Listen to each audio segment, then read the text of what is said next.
ঘটনা যাওয়ার আগে বলতে চাই, ঘটনাটি পাঠিয়েছেন আমাদেরকে মার্জি আপু, এবং মার্জি আপুর এই ঘটনাটা যিনি পাঠিয়েছেন তাদের ঘটনা বলছি। তার মা খালারা হচ্ছে 4 জন এবং 2টা মামা তাদের। তো যিনি ঘটনা পাঠিয়েছেন তার মা খালাদের মধ্যে তার মেজো খালা ছিল সবচেয়ে সুন্দরী, মেধাবী ছিল। তো সুন্দর হওয়ার কারণে প্রায় সময় বিয়ের প্রস্তাব আসতো। এটা খুবই একটা কমন কেস। আমাদের আদিকালের মা খালাদের এই সমস্যাটা ছিল, যারা সুন্দর ছিল দেখতে তাদের বিয়ের প্রস্তাব বেশ ঘটা করে আসতো। কিন্তু তিনি ছোট ছিলেন বলে তখন আসলে তার নানি তাকে বিয়ে দিতে চাইতেন না।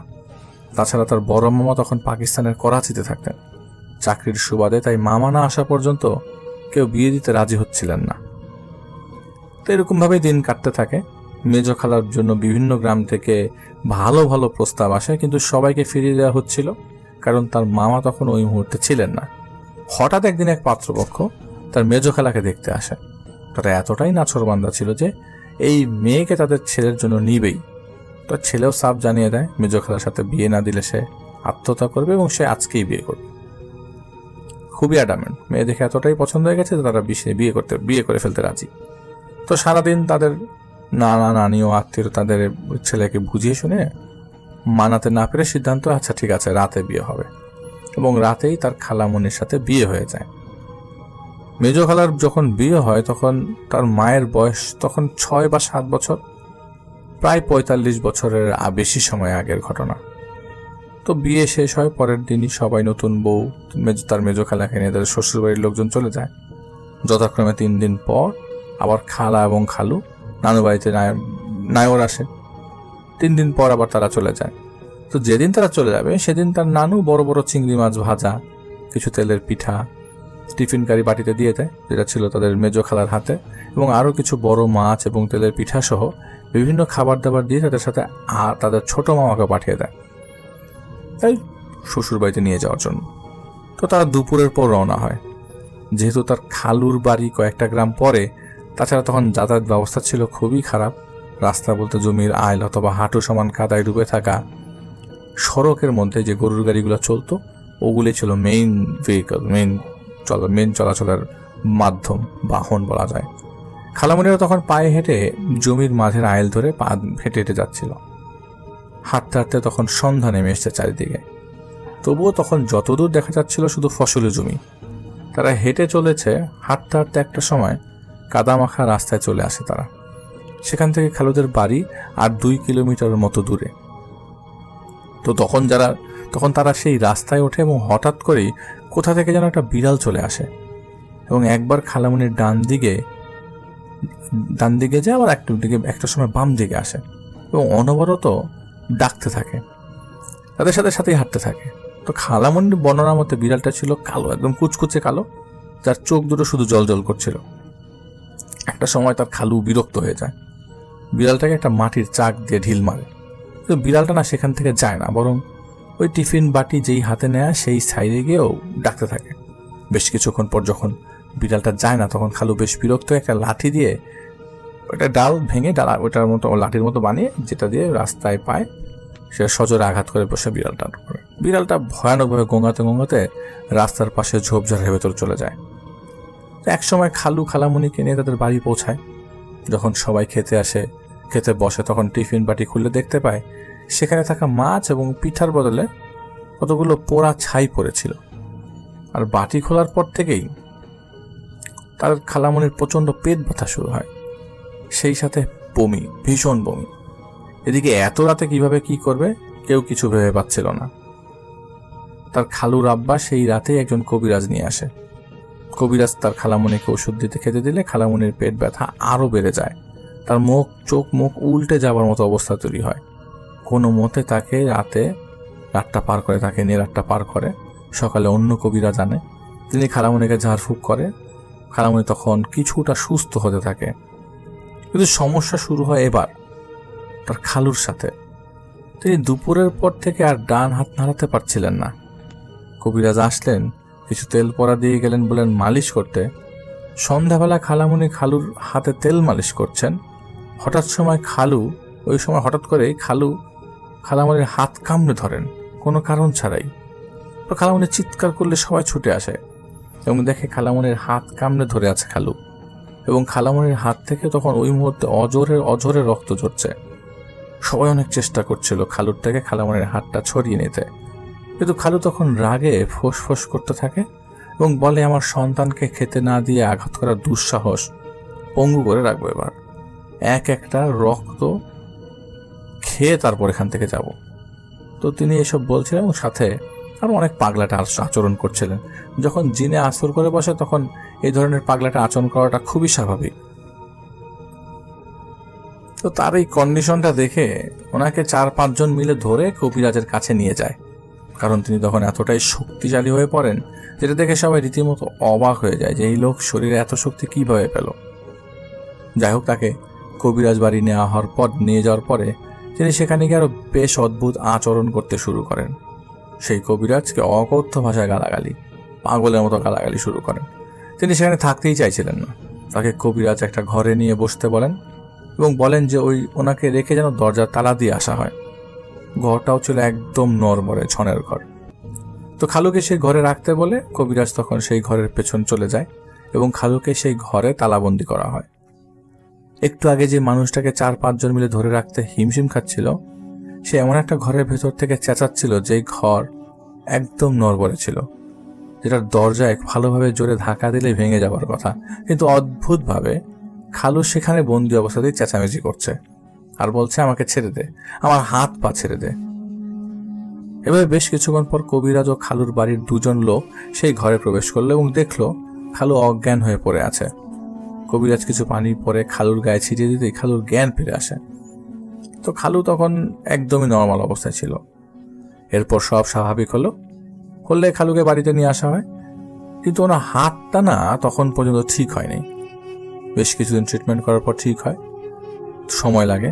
কবিরাজ বলেছিলেন নতুন বিয়ে, তাছাড়া মাছ ছিল সাথে, তাই দুষ্ট জিনের নজরে পড়েছেন। ওই মাছের দিকে ওই বিড়ালটা আসলে একটা জিনের বাচ্চা ছিল যাকে খালু আঘাত করেছে, তাই তার বাবা এমন করেছে ওনাদের সাথে, এরকম বিষয়টা জানানো হয়। বেশ কিছুদিন ভালো ছিল, কোনো প্রবলেম হচ্ছিল না, কিন্তু মাস 2 পরেই শুরু হয় নতুন একটা সমস্যা। তার খালামণি হঠাৎ করে খাবার খেতে পারছিল না। সারাদিন ওনার গলায় কি যেন একটা আটকে থাকতো। তিনি বলতেন, মনে হয় আমার গলার ভেতরে অনেকগুলো চুল আটকে আছে। তিনি খেতে পারছিলেন না, দিন দিন অস্বাভাবিকভাবে রোগা হয়ে যাচ্ছিলেন, শুকিয়ে যাচ্ছিলেন। ডাক্তার দেখানো হলেও কোনো লাভ হচ্ছিল না। মাঝে মধ্যে বডিতে এরকম হিমোগ্লোবিনের লেভেল কমে গেলে একটু ক্যাকেকটিক দেখা যায়। তো ডাক্তার দেখানো হলে কোনো লাভ হলো না। কয়েকদিন এভাবে কাটার পর খালামণির জিহ্বা বের করে শুধু সাপের মতো উল্টে রাখা শুরু করলো। এটা তার তখন নতুন একটা ঝামেলা শুরু করলো। সে সাপের মতো তার জিহ্বাটাকে উল্টে রাখতো আর সারাক্ষণ বলতো তার তৃষ্ণায় নাকি গলা শুকিয়ে যাচ্ছে, প্রচন্ড পানি পিপাসায় পেয়েছে। চুলটা ছেড়ে রাখতো, একা বিড়বিড় করতো আর পাগলামি করতো। তো পাগলামিটা আস্তে আস্তে বাড়তে থাকে। তো পাগলামির লেভেল এতটাই বেড়ে যায় যে তাকে ঘরে আটকে রাখা পসিবল হচ্ছিল না। একটা সময় বেঁধে রাখা হয়, আটকে ফেলা হয়। এটা কিন্তু খুব অল্প সময়ের মাঝেই হয়েছিল, কিন্তু এই বিষয়টা খালুদের বাড়ির কেউ জানায়নি নানুদেরকে। তো এর মধ্যে তার বড় মামা করাচি থেকে বাড়িতে আসে এবং যেদিন আসেন সেদিন শুনতে পান যে খালামণির বিয়ে হয়ে গেছে। তাই তিনি নানুর সাথে সেদিন বেশ রাগারাগি করেন এবং সেদিনই রওনা দেন খালুদের বাড়ির উদ্দেশ্যে। খালামণিকে দেখার জন্য, অনেকদিন যাবৎ দেখেন নাই নিজের বোনকে। তো মামা ওনাদের বাড়িতে পৌঁছাতে প্রায় সন্ধ্যা হয়ে যায়। তো মামা যখন তাদের বাড়িতে যায় তখনই দেখেন খালামণি দরজার সাথে দাঁড়িয়ে বিড়বিড় করছিল। তার চুল এলোমেলো হয়ে শুকিয়ে দাগ পড়ে গেছে। খালামণির গলায় একটা কালো দাগ, যেমনটা ফাঁস দিলে কালো দাগ পড়ে তেমনটা কালো দাগ পড়ে গেছে গলার মধ্যে। আর আদরের বোনের এই অবস্থা দেখে তো কোনো ভাইয়ের সহ্য করার কথা না। বিদেশ থেকে আসার পরে যখন প্রথম এসেই বোনের এই অবস্থা দেখে তিনি সহ্য করতে পারেননি। খালু এসে সালাম দিতেই তাকে ধরে অনেকটা মারামারি শুরু করে দেন তার বড় মামা। এক পর্যায়ে খালুর বাবা মা দৌড়ে এসে মামাকে ধরে বুঝিয়ে শান্ত করার চেষ্টা করেন, তাকে নর্মাল করে। এক পর্যায়ে তারা ক্ষমা চান এবং বলেন বিগত দিনে ঘটে যাওয়া ঘটনাগুলোর কথা। তখন মামা সেই রাতেই তার সঙ্গে থাকা জিনকে ডাকেন। তার বড় মামা অনেক সাহসী ছিল এবং এসব ব্যাপারে তিনি এসব জিনিস করতে জানতেন। তো বড় মামার মনে মনে ভাবছিলেন হয়তো পিঠার মাছ খেতে চাওয়া সেই জিনের নজরেই এমন হয়েছে। তাই তার সাথে কথা বলার জন্য মামা আসন বসায়। বসালের প্রথমে বড় মামা তার সাথে থাকা জিনকে খালুর ছোট ভাইয়ের উপর ভর করিয়ে রাখেন এবং খোঁজ নিতে বলেন। বড় মামার জিন বেশ কিছুক্ষণ পর খবর নিয়ে আসেন এবং বড় মামাকে যা বলেন তাতে বড় মামা অবাক হয়ে যাওয়ার মতো অবস্থা। সেই জিন বলেন খালামণিকে বান মারা হয়েছে 41 দিনের মেয়াদ দিয়ে, যার 26 দিন অলরেডি চলে গেছে। তিনি বলেন খালামণির ঘরের চালে একটা টিকটিকি পড়ে আছে, যেটা জিব্বা উল্টো করে নিয়ে গেছে ও নিয়ে গিয়ে গলার সাথে কুফরি করা, সুতা দিয়ে পেঁচানো, আর এটা দিয়েই খালামণিকে বান মারা হয়েছে। এখন যত দ্রুত সম্ভব টিকটিকাটাকে নামানোর ব্যবস্থা করতে হবে। আর এটার অবরোধ এটা শোনার পর তো তার মামার মাথায় আকাশ ভেঙে পড়ে। তিনি কি করেন, সেই রাতেই হারিকেন নিয়ে উপর উঠে যান যেই জায়গাটাতে বলা হয়েছে যে একটা টিকটিকি আছে। এখন হারিকেন নিয়ে অনেক খোঁজাখুঁজি করেন। খালামণির ঘরে, এত বড় ঘরের চালে খুঁজতে খুঁজতে একটা সময় টিকটিকিটা তিনি ঠিকই পেয়ে যান। খুবই সাবধানে সেটাকে নামিয়ে আনেন।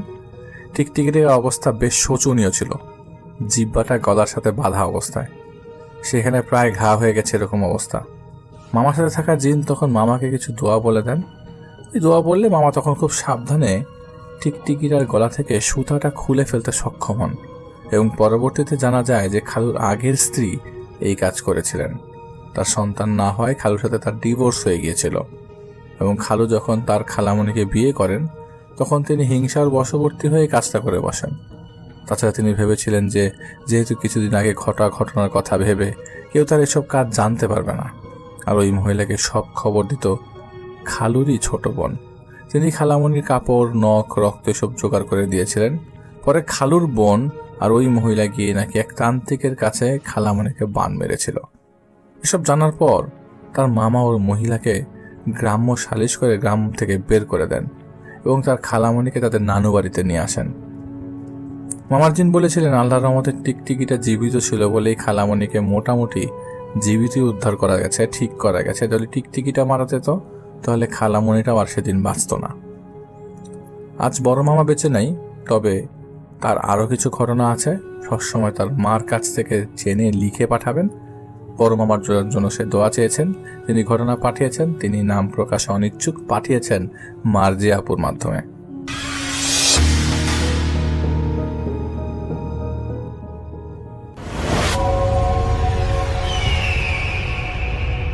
এবারের ঘটনাটি আমাদেরকে যিনি পাঠিয়েছেন তার নাম মোহাম্মদ আশিকুর রহমান। ওনার বাড়ি ঢাকা জেলার কেরানীগঞ্জ উপজেলার চরওয়াশপুরে। ঘটনাটি মূলত এই আশিকুর রহমান ভাই উনি শুনেছিলেন ওনার বড় নানির কাছ থেকে, মানে ওনার নানির বড় বোন। ঘটনাটি অনেক আগের, প্রায় 150 বছর আগের হবে। নানির দাদার সাথে ঘটনাটি ঘটেছিল। তখন নানির দাদা বছরখানেক হলো বিয়ে করেছেন, তার বয়স তখন 22 কি 23 বছর। আর এই ঘটনাটি নানির একদমই মনে নাই, কিন্তু নানির যিনি বড় বোন তার আবার মনে আছে। সেই বড় বোন যখন এই আশিকুর রহমান ভাইদের বাড়িতে বেড়াতে এসেছিলেন, মানে ওই বড় নানি, তখন তার কাছ থেকে এই পুরো ঘটনাটি উনি শুনেছিলেন। তো নানির দাদার বিয়ের 2 থেকে 3 বছর পরের ঘটনা। নানির দাদার নাম ছিল মোহাম্মদ আব্দুস সালাম। উনি চামড়ার ব্যবসা করতেন, প্র্যাকটিসিং মুসলিম ছিলেন। 5 ওয়াক্ত নামাজ, প্রতিদিন কোরআন শরীফ তেলাওয়াত, এগুলো ওনার রেগুলার অ্যাক্টিভিটিস ছিল। ওনার স্ত্রীও ছিলেন খুবই পরহেজগার একজন মহিলা। ওনার বাড়ি থেকে শ্বশুর বাড়ির দূরত্ব 5 কিলোমিটারের মতো এমন হবে। তার একটা গরুর গাড়িও ছিল। উনি মাঝে মাঝে শ্বশুর বাড়িতে ওনার স্ত্রীকে নিয়ে যেতেন, আবার নিয়ে আসতেন। তো একবার হয় কি, উনি শ্বশুর বাড়িতে যাবেন, তখন ওনার স্ত্রী সেখানে ছিল। উনি এশার সালাত আদায় করে একটা মিষ্টির দোকান থেকে 5 কেজি মিষ্টি কিনে শ্বশুরবাড়ির দিকে রওনা হয়েছেন। তবে তখন আর গরুর গাড়ি নিয়ে যান নাই, হেঁটে হেঁটেই যাচ্ছিলেন। যখন শ্বশুরবাড়ির যে এরিয়াটা, মানে যে গ্রাম, ওই গ্রামে যখন ঢুকবেন, ওই গ্রামে ঢুকতে ওই সময় রাস্তার বাম পাশে নাকি বিশাল আকারের কয়েকশো বছরের পুরনো একটি বটগাছ ছিল। আর বটগাছটা পার হওয়ার পর, মানে অল্প কিছুটা পার হওয়ার পর আর কি, একটা বড় আকার তাল গাছও ছিল। উনি যখন ওই বট গাছের কাছাকাছি এসেছেন তখনই দেখেন বিশাল আকার একটা দানবীয় আকৃতি, যার এক পা বট গাছে আর এক পা তাল গাছে দাঁড়িয়ে আছে। এই অবয়বটার মাথা অনেকটা কাকের মতো আর শরীরটা বানরের মতো।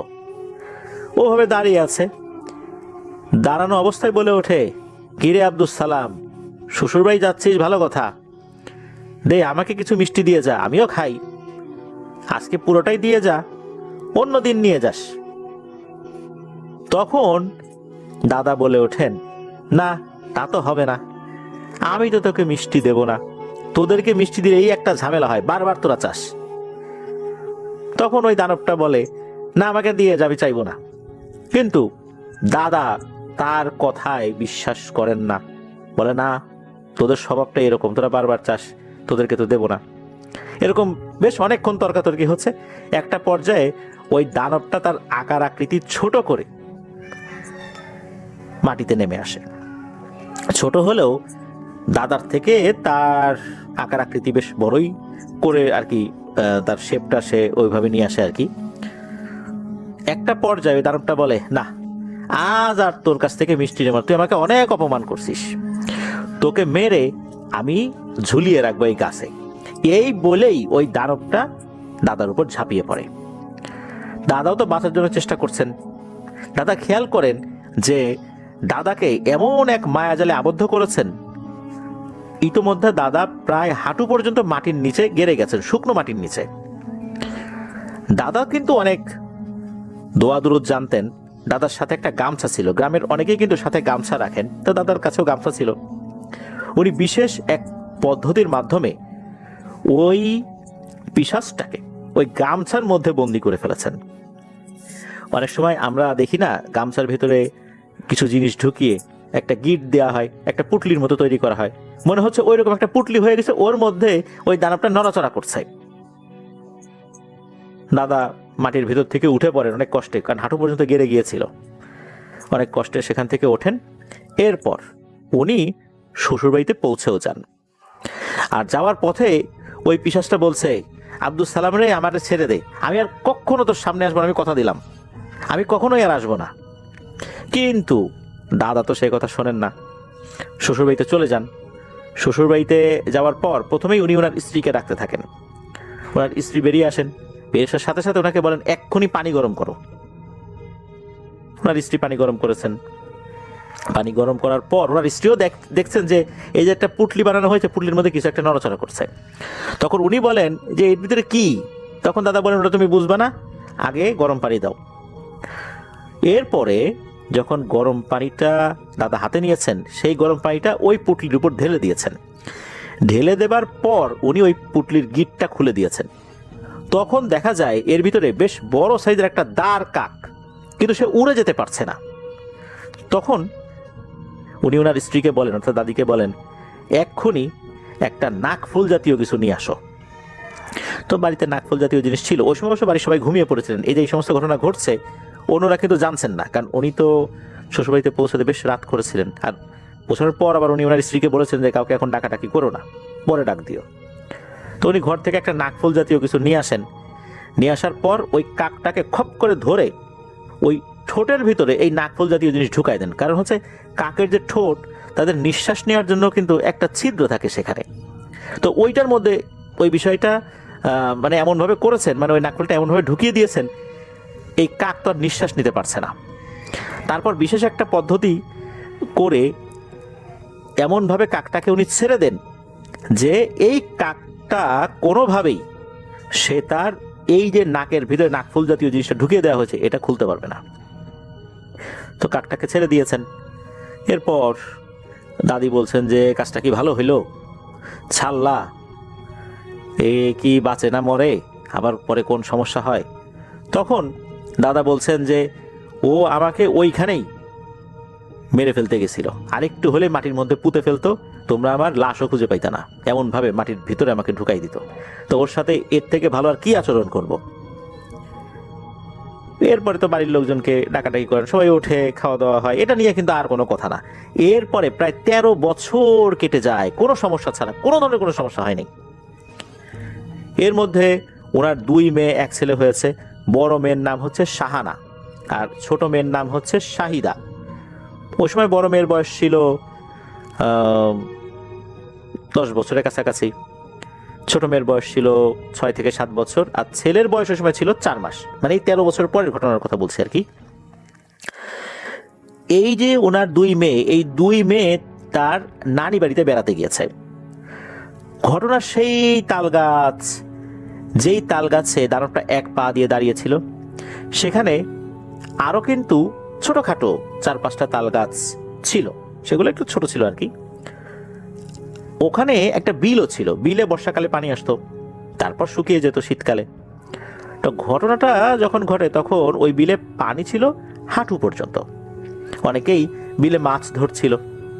তো নানি বাড়িতে যেহেতু বেড়াতে গিয়েছে 2 বোন, মামার কাছে বায়না ধরলো মাছ ধরা দেখবে। মামা তাদেরকে নিয়ে গেল মাছ ধরা দেখতে দুপুরবেলা। সেদিন কোনো ঘটনা ঘটেনি, তারা মাছ ধরা দেখে বাড়িতে ফেরত আসে।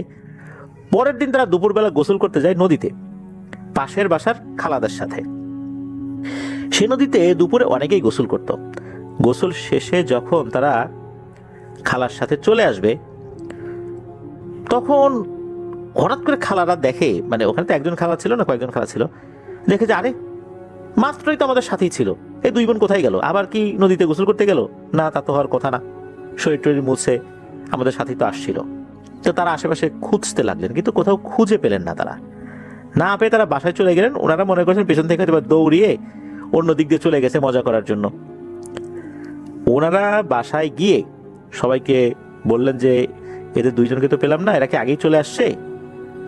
বাড়ির লোকজন বলল না তো, তারা তো 2 জন আসে নাই। এরপর সমস্ত ঘটনা যখন খুলে বললেন যে এরকম ভাবে পেছন থেকে হঠাৎ করে নাই হয়ে গেছে, আমরা তো মনে করছি অন্য দিক দিয়ে ঘুরে বাড়িতে চলে আসছে, তখন তো পরিবারের সবাই চিন্তাগ্রস্ত হয়ে পড়েন, আরে ওরা কোথায় গেল? ছোট মামাকে পাঠানো হলো এই আব্দুল সালাম দাদার বাসায় যে দ্রুত বাচ্চাদের বাবাকে খবর জানাও।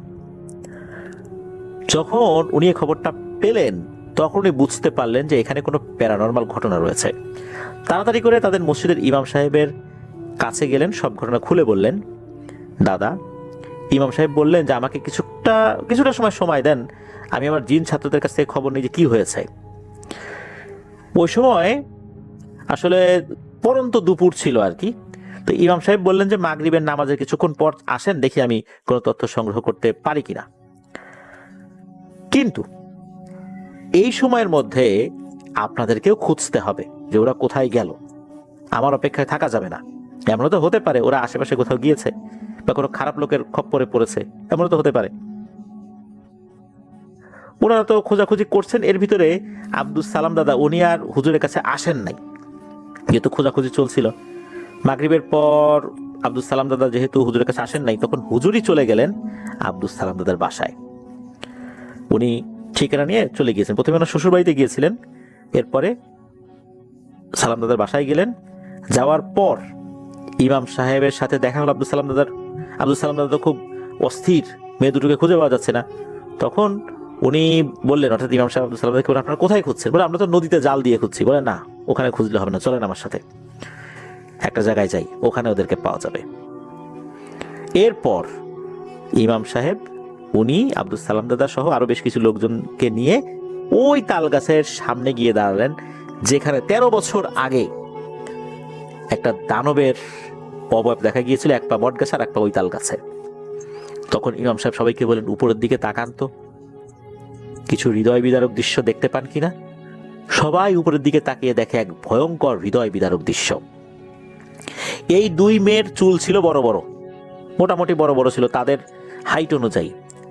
তাদের মাথার চুল দিয়েই, গলার সাথে ফাঁস দিয়ে, এই চুল দিয়েই তাদেরকে ঝুলিয়ে রাখা হয়েছে এই তাল গাছের যেই ডেগা বা ডাল বলা হয় আর কি, সেখানে নৃশংসভাবে তাদেরকে হত্যা করা হয়েছে। লোকজন অনেক কষ্টে সেখান থেকে 2 বোনকে নিচে নামিয়ে আনেন। 2 বোনই মারা গেছে। বাড়িতে কান্নাকাটি লেগে যায়। পুরো গ্রামের মানুষ কান্নায় ভেঙে পড়ে। এত সুন্দর দুটো মেয়ে এইভাবে মারা গেল। ইমাম সাহেব খুব দ্রুত বাচ্চা দুটোকে গোসল করিয়ে জানাজা পড়িয়ে দাফনের ব্যবস্থা করে ফেলেন এবং স্থানীয় পারিবারিক একটি কবরস্থানে তাদেরকে দাফন করা হয়। ইমাম সাহেব এরপর ঘটনাটি খুলে বলেন কি হয়েছে। আব্দুল সালাম দাদাকে বলেন, আজ থেকে প্রায় 13 বছর আগে আপনার সাথে একটা ভয়ের ঘটনা ঘটেছিল। আপনি একটি পিশাচকে হত্যা করেছিলেন। তখন আব্দুল সালাম দাদা বলেন, আমি তো হত্যা করি নাই, আমি ওকে ছেড়ে দিয়েছিলাম। তখন ওই ইমাম সাহেব বলেন যে আপনি ছেড়ে দেওয়ার পর ওই পিশাচটি ছটফট করতে করতে মারা যায় অল্প সময়ের মধ্যেই, কারণ তার নিঃশ্বাস বন্ধ হয়ে গিয়েছিল। ওর রূপও পরিবর্তন করতে পারছিল না, আপনি এমনভাবে কাজ করে ছেড়ে দিয়েছিলেন। ওই পিশাচের মৃত্যুর পর তার আত্মীয় স্বজনরা তাকে খুঁজে পাচ্ছিল না, কি হলো না হলো। অনেক পর তারা বুঝতে পারে ঘটনাটা কি হয়েছে, যেহেতু মাঝখানে অনেক দিন হয়ে গেছে, এবং ওরা যখন জানতে পারে কি হয়েছে এরপর তারা প্রতিশোধ নেওয়ার জন্য মরিয়া হয়ে ওঠে। কেননা আপনি চাইলে তাকে অন্যভাবেও ছেড়ে দিতে পারতেন, কিন্তু তাকে ছটফট করতে করতে মৃত্যু হবে এমন অবস্থায় তাকে ছেড়ে দিয়েছিলেন। এই কারণে ওরাও এমনভাবে আপনার দুই মেয়েকে মেরেছে যেন শ্বাসরোধ হয়ে তারা মারা যায়, যেমনটা ওই পিশাচ মারা গিয়েছিল। এরা প্রতিশোধ নিয়েছে। এরপর আরো সন্তানাদির উপর বিপদ হবে না তো? তখন ইমাম সাহেব উনি একটা বুদ্ধি দেন যে আপনি কিছু দান সাদাকা করে দেন, আশা করি আর সমস্যা হবে না। হ্যাঁ, এরপরে উনি সেটাই করেন। এরপর তো ওনার আরো সন্তানাদি হয়েছিল। তো এটাই ছিল ঘটনা।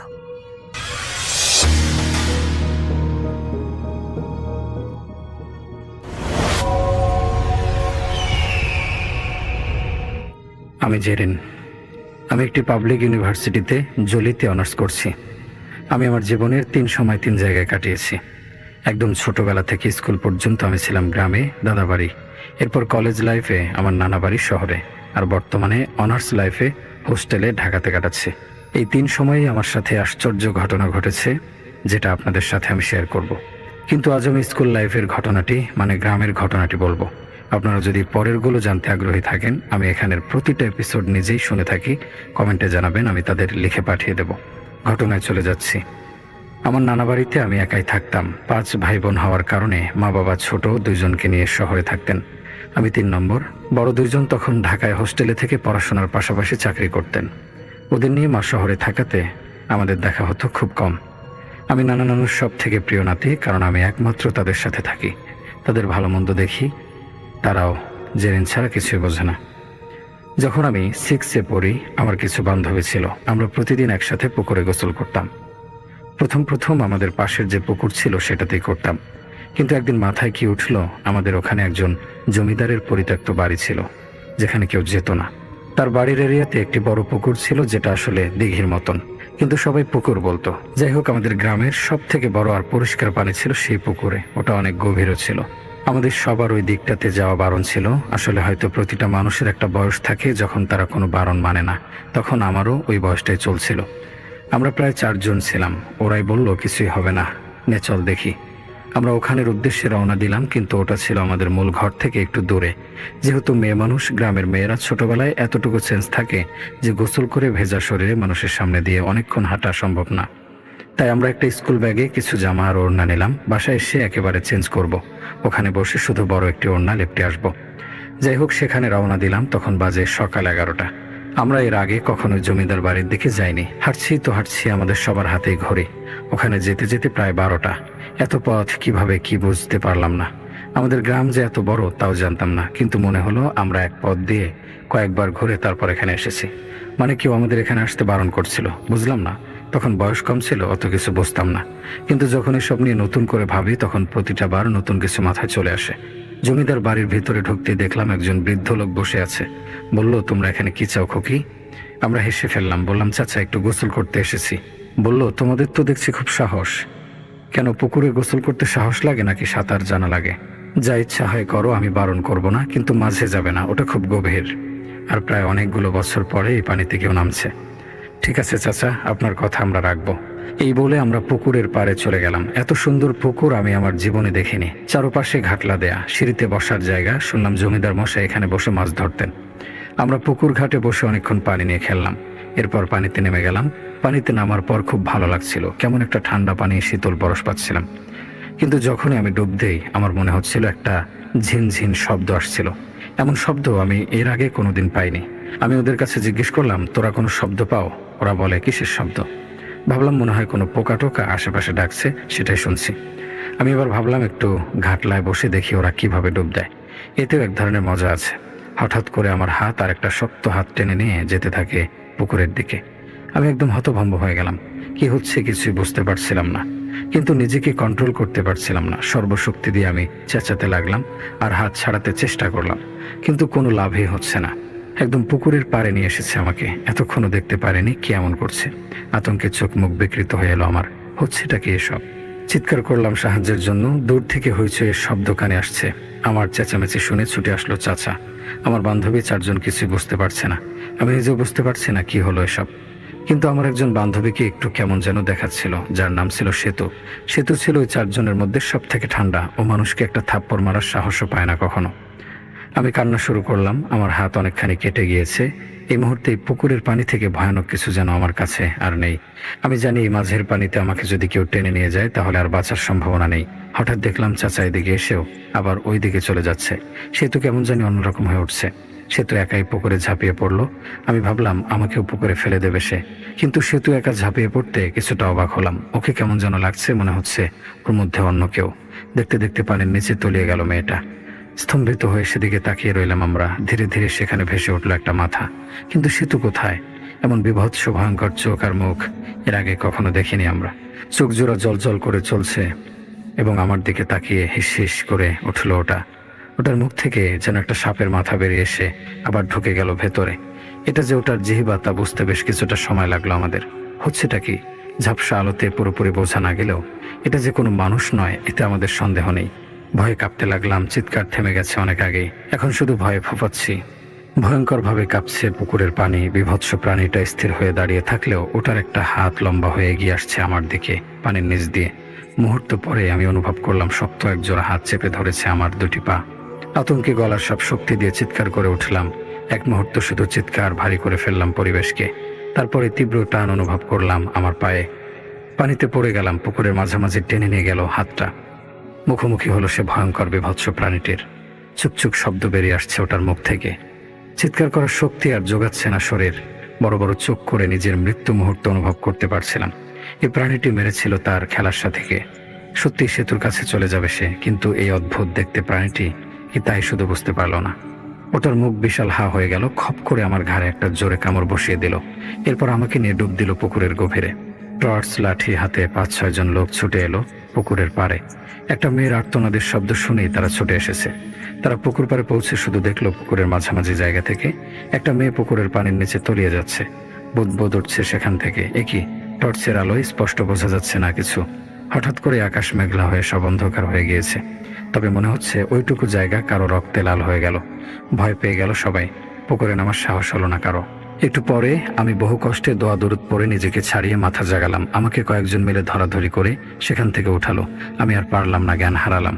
পরের দিন দিনের আলো ফুটলে জানা গেল সেতুকে খুঁজে পাওয়া যাচ্ছে না। সকলে অনুমান করলো গতকাল যে মেয়েটাকে পুকুরে তলিয়ে যেতে দেখেছি কয়েকজন ওটাই সেতু। কিন্তু মেয়েটা পুকুরে কেন নেমেছিল, যেখানে জমিদারের ভয়ঙ্কর মৃত্যুর পর থেকে দিনের বেলাতেই অনেকে এখানে আসতে সাহস করে না। অনেক লোক একত্রে মিলে তল্লাশি চালায় পুকুরে। পুলিশ খবর পেয়ে আবার ভয়ঙ্কর কিছু ঘটতে পারে অনুমান করে বিশেষ ডুবুরির দল দিয়ে সারা পুকুর তল্লাশি করায়, কিন্তু সেতুর কোনো অস্তিত্বই খুঁজে পাওয়া যায় না। গ্রামের সহ আশেপাশের সব জায়গায় খুঁজে চলল তারা। গ্রামের মানুষের ভেতরে আতঙ্ক বেড়েই চলল। সেই আতঙ্ক মনে গভীরভাবে গেঁথে ফেলতেই আবার নিখোঁজের 3 দিন পর পুকুরে ভেসে উঠল মাথাবিহীন একটা কিশোরের নগ্ন দেহ। অবিকল জমিদারের লাশের মতো পরিণতি ঘটেছে এটার। এটা যে সেতুর লাশ তাও বুঝতে অসুবিধা হলো না কারো। গ্রামের সকলকে স্তম্ভিত করে দিল এই দ্বিতীয় অদ্ভুত মৃত্যুটি। আমাদের গ্রাম সহ আশেপাশের সব গ্রামেই পুকুরের ভয়ঙ্কর 2টি মৃত্যুর ঘটনা ছড়িয়ে পড়ল। নিত্যদিনের কাজে এই পুকুরের পানি ব্যবহার করতে হয় সকলকে মাঝে মাঝে। তবুও যাদের পক্ষে সম্ভব হলো গ্রামের প্রাচীন এই পুকুরটিকে ত্যাগ করলো। পুলিশ আর গ্রামের মাতবর শ্রেণীর লোকেরা পড়ল বড় বিপদে। সকলে এই বিপদে সমাধান চাচ্ছে তাদের কাছে, কিন্তু ঘটনার আগামাথা কিছুতেই মাথায় ঢুকছে না তাদের। এরপর পেরিয়ে গেল প্রায় মাসখানেক। পুকুরটাতে এর মধ্যে আর কেউ নিখোঁজ হয়নি। একদিন গ্রামে গভীর রাত, সেদিন শেষ দুপুরে যে 6 জন কিশোরী পুকুরে গোসল করতে নেমেছিল তাদের আরেকজন মালতী।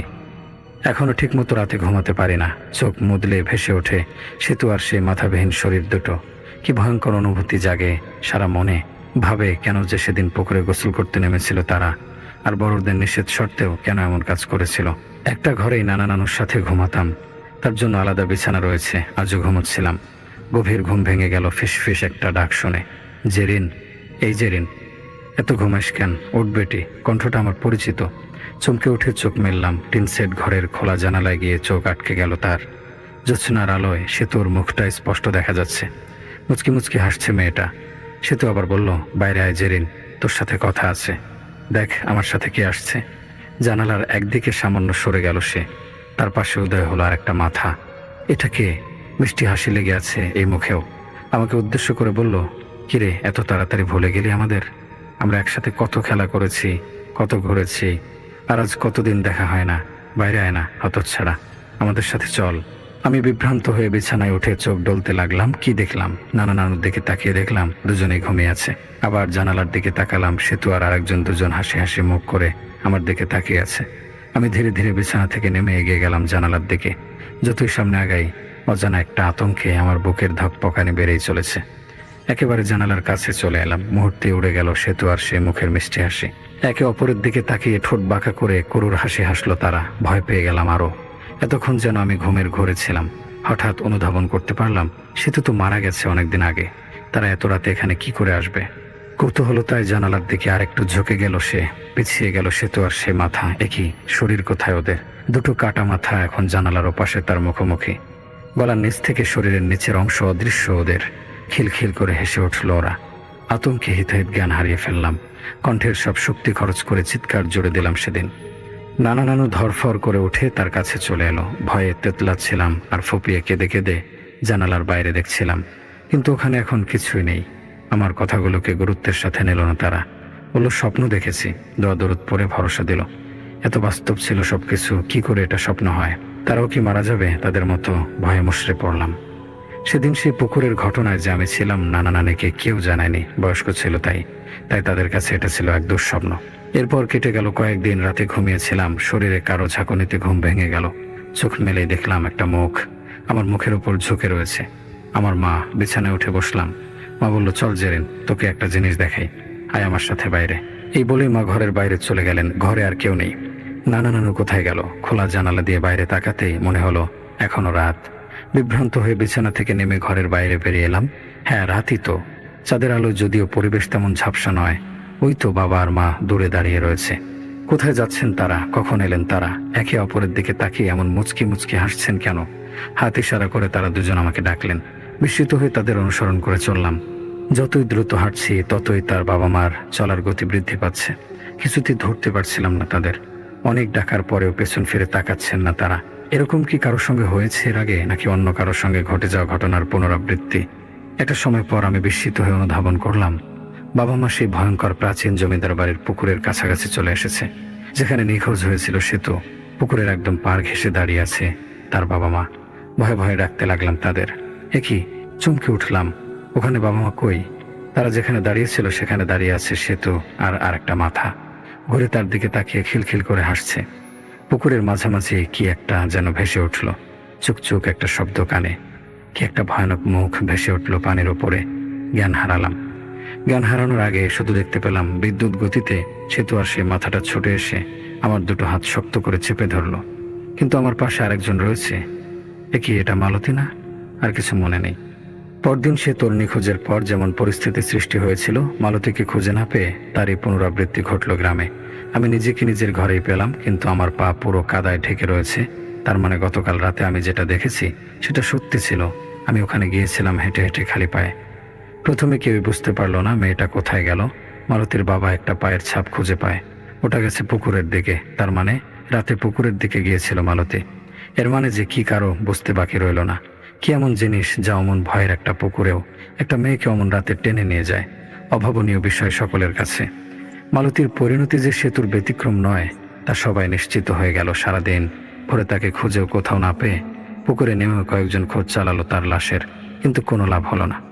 গ্রামের সকলে আতঙ্ক নিয়ে মালতীর মাথাবিহীন লাশটি পুকুরে ভেসে ওঠার জন্য 3 দিন অপেক্ষা করতে লাগলো। 3 দিন 1 সপ্তাহ পার হয়ে গেল, মালতীর লাশের কোনো হদিসই মিলল না। লাশ ভেসে উঠছে না দেখে সকলে অবাকই হলো। সে কি মারা গেছে নাকি বেঁচে আছে তাও কেউ অনুমান করতে পারছে না। এরপর আরও বেশ কিছুদিন কেটে গেল, মালতীর কোনো খোঁজ আর পাওয়া গেল না।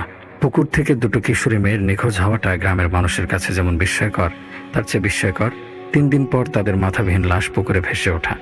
এখন আরেকটা আতঙ্ক সৃষ্টি হয়েছে মালতীর উধাও হওয়ার মধ্য দিয়ে। এর পেছনে কে বা কি আছে তা কেউ অনুমান পর্যন্ত করতে পারছে না এখন পর্যন্ত। পুকুরে সেদিন শেষ দুপুরে যে 6 জন কিশোরী মেয়ে গোসল করতে নেমেছিল, তারা সবাই যে একে একে পুকুর থেকে নিখোঁজ হচ্ছে এই সূত্রটাও কেউ ধরতে পারছিল না। ধরতে পারলে হয়তো তাদের উপর নজরদারি করে এই রহস্যের সামান্য কিনারা হলেও খুঁজে পেত। 6 জন কিশোরীর বাড়ি এই প্রাচীন পুকুরটাকে ঘিরে খানিকটা তফাতে।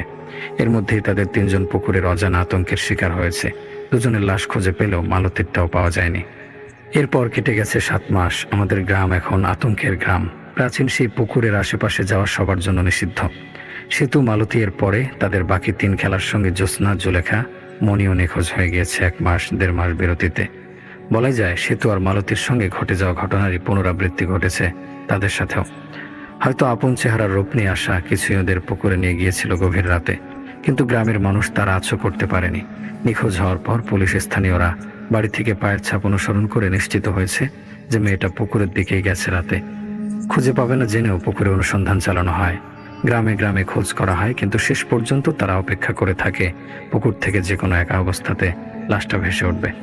কিন্তু দিনের পর দিন চলে যায়, সেতুর পর বাকি 3 জন মেয়েও উধাও হয়ে যায়, কিন্তু তাদের লাশ আর কেউ খুঁজে পায় না। তখন গ্রামের মানুষ এবং পুলিশ একটি সূত্র অনুধাবন করে বিস্মিত হয়ে পড়েন যে 6 জন সেদিন দুপুরে গোসল করতে নেমেছিল তারাই কেবল এই কয়দিনে নিখোঁজ হয়েছে। গ্রামের অন্য আর কেউ এই আতঙ্কের শিকার হয়নি। তাছাড়া এই 6 জনই খুব ঘনিষ্ঠ বন্ধু ছিল একে অপরের। সকলেই প্রায় সমান বয়সের। গ্রামের কারো সন্দেহ নেই যে কোনো পিশাচ কিংবা অশুভ শক্তির কাজ এটি। যার বাস ওই পুকুরে, পুলিশের লোকেরা মুখে বলতে না পারলেও হাবভাবে তাদের সাথে একমত প্রকাশ করেছেন। কোনো মানুষের পক্ষে প্রথম 2টো খুন করা অসম্ভব, এটা সমাধান করা যে তাদের পক্ষে সম্ভব না তা বুঝতে পারছেন।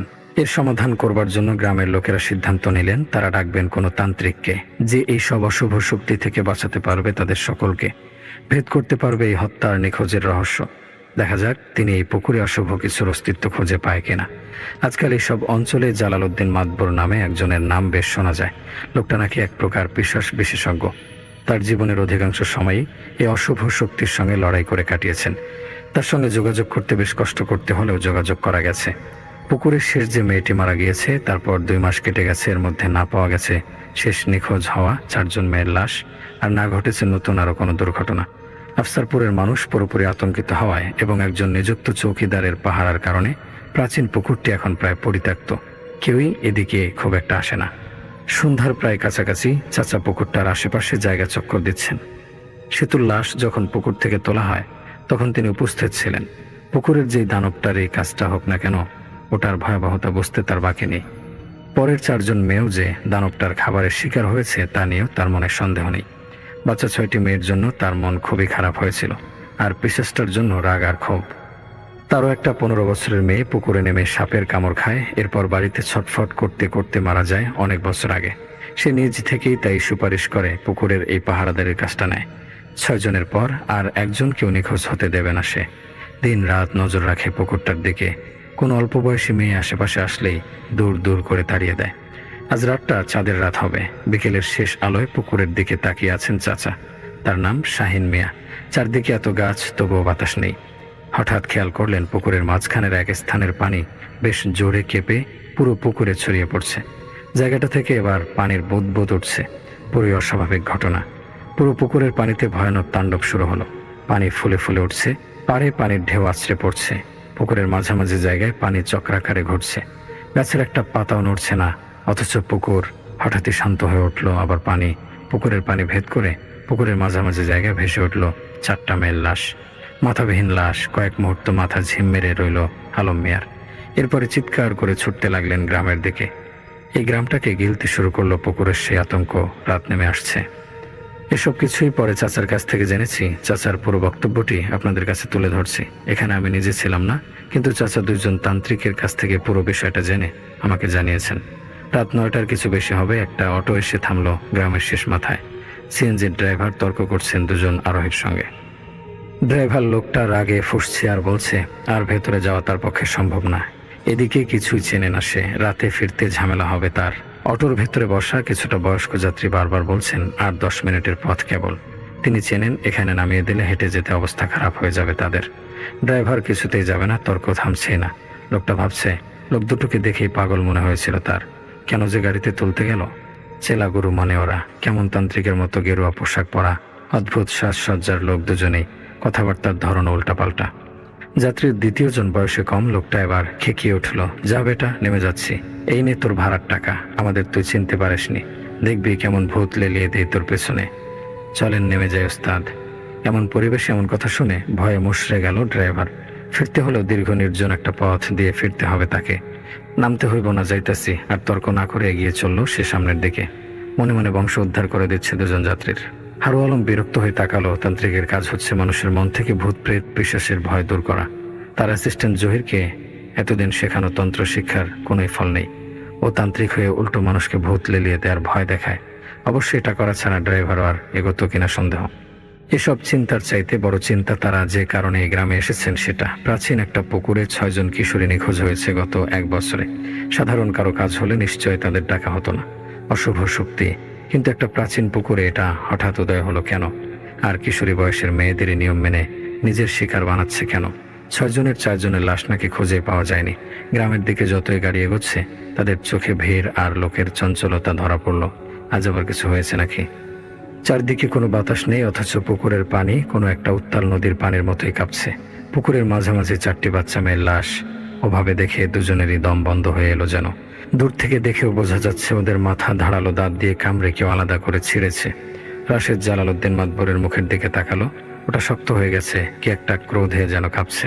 তার চোখ দুটো খুঁজে বেরোচ্ছে পুকুরের ভেতরে থাকা এমন কিছু যা কারো চোখে ধরা পড়ছে না।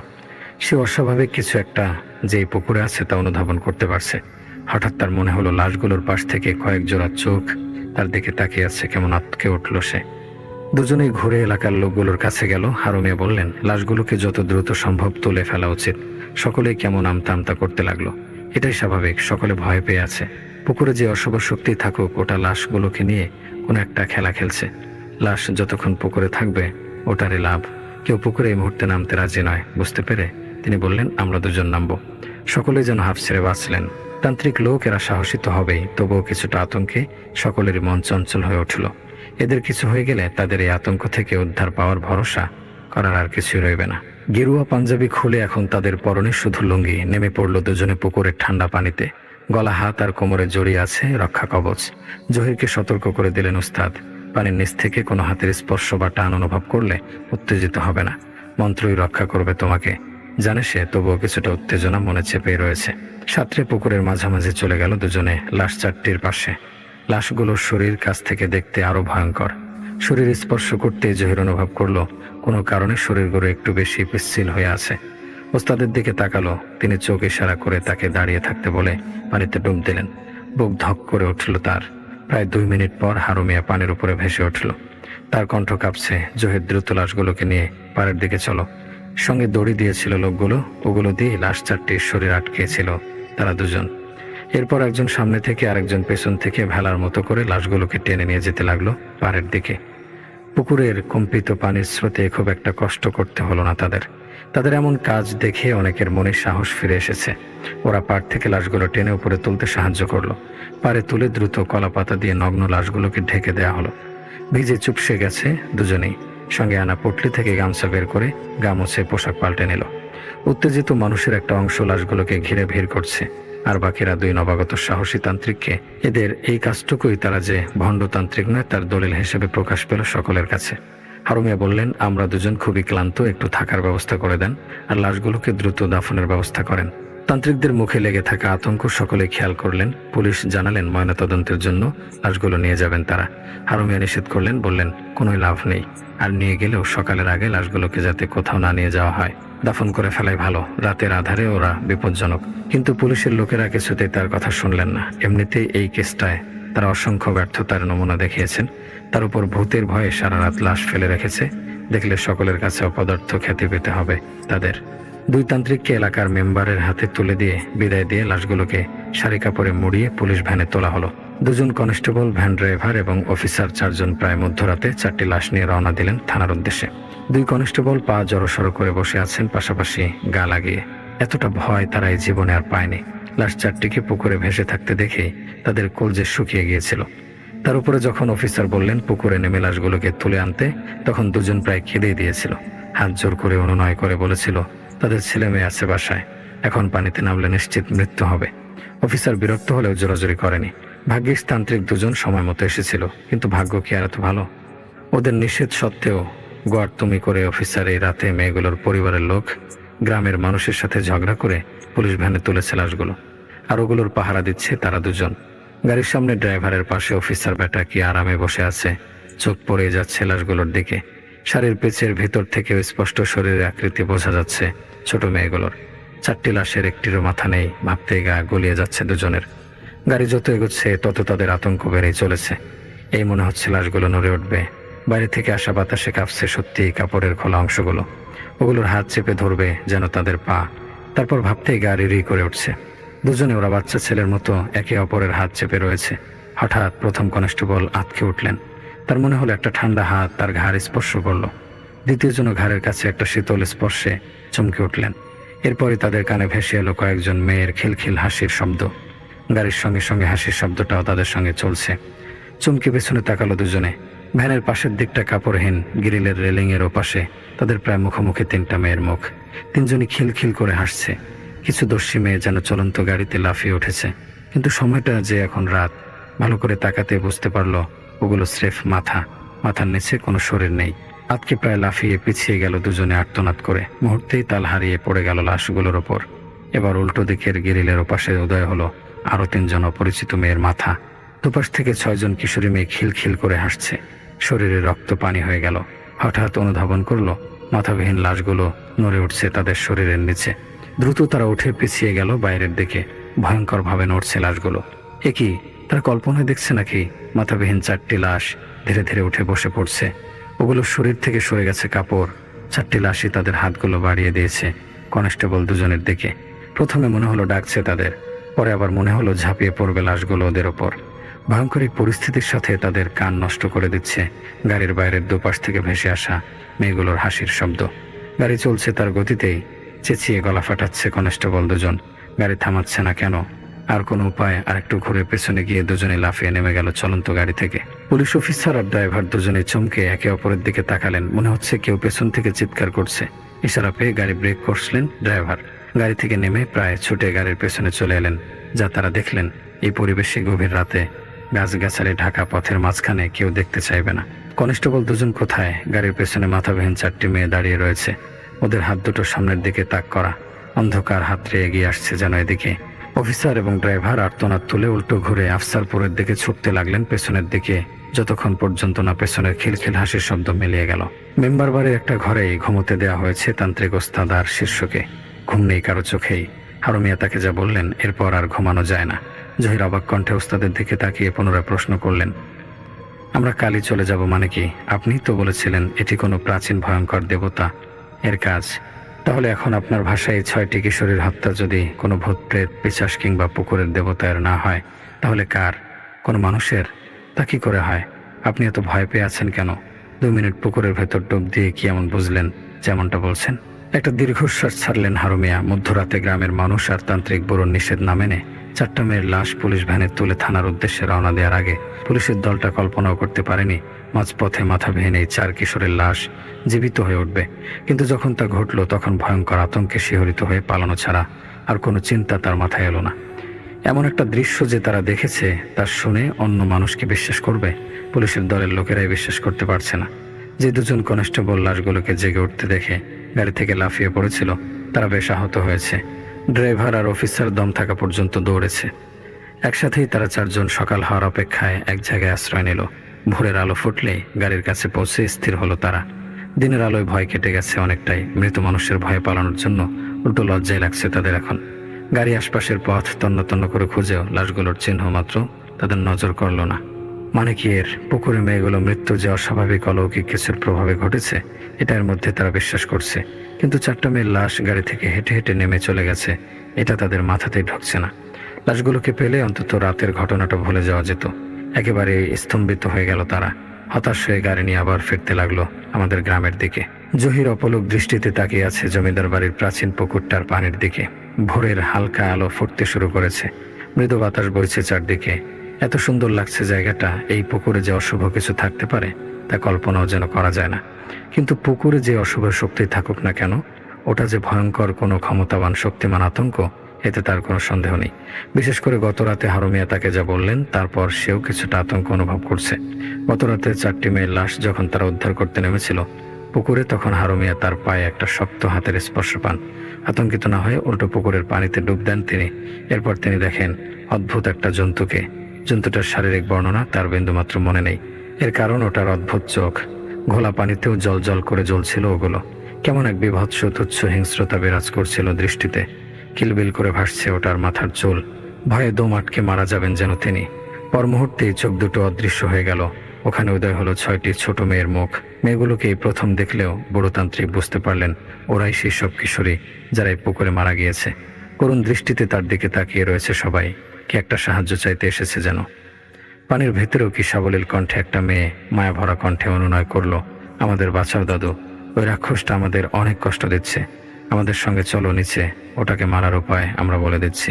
তার আগে তোমার শরীরের ওসব নোংরা জিনিস খুলে ফেলো। এক মুহূর্তে সম্মতি হয়ে গেল তান্ত্রিক। সম্মোহিত হওয়ার পর 1000 বছরের সাধনা, 1000 বছর ধরে নিজের মস্তিষ্কে জমা করা জ্ঞানও কোনো কাজে আসে না। তখন সে হয়ে যায় দাস। হারুমিয়া ধীরে ধীরে খুলে ফেললো তার সব রক্ষা কবচ। মেয়েগুলোর করুণ মুখগুলো হঠাৎ করে বদলে বিদ্রুপ হাসির রেখা ফুটিয়ে তুলতে লাগলো। এক মুহূর্তের জন্য সম্মোহন ছুটে গেল তার। সবগুলো মেয়ের আলোকোজ্জ্বল মুখের উপর দিয়ে চোখ ঘোরালেন তিনি। বিস্মিত হয়ে দেখলেন সবার চোখ দেখতে একই রকম, শুধু মুখাবয়বগুলো ভিন্ন। চোখটা সেই প্রথম দেখা অদ্ভুত জন্তুর। এক মুহূর্তে মিলিয়ে গেল। আবার 6টি মেয়ের মুখ, সেখানে উদয় হলো সেই হিংস্র দৃষ্টির যন্ত্রটি।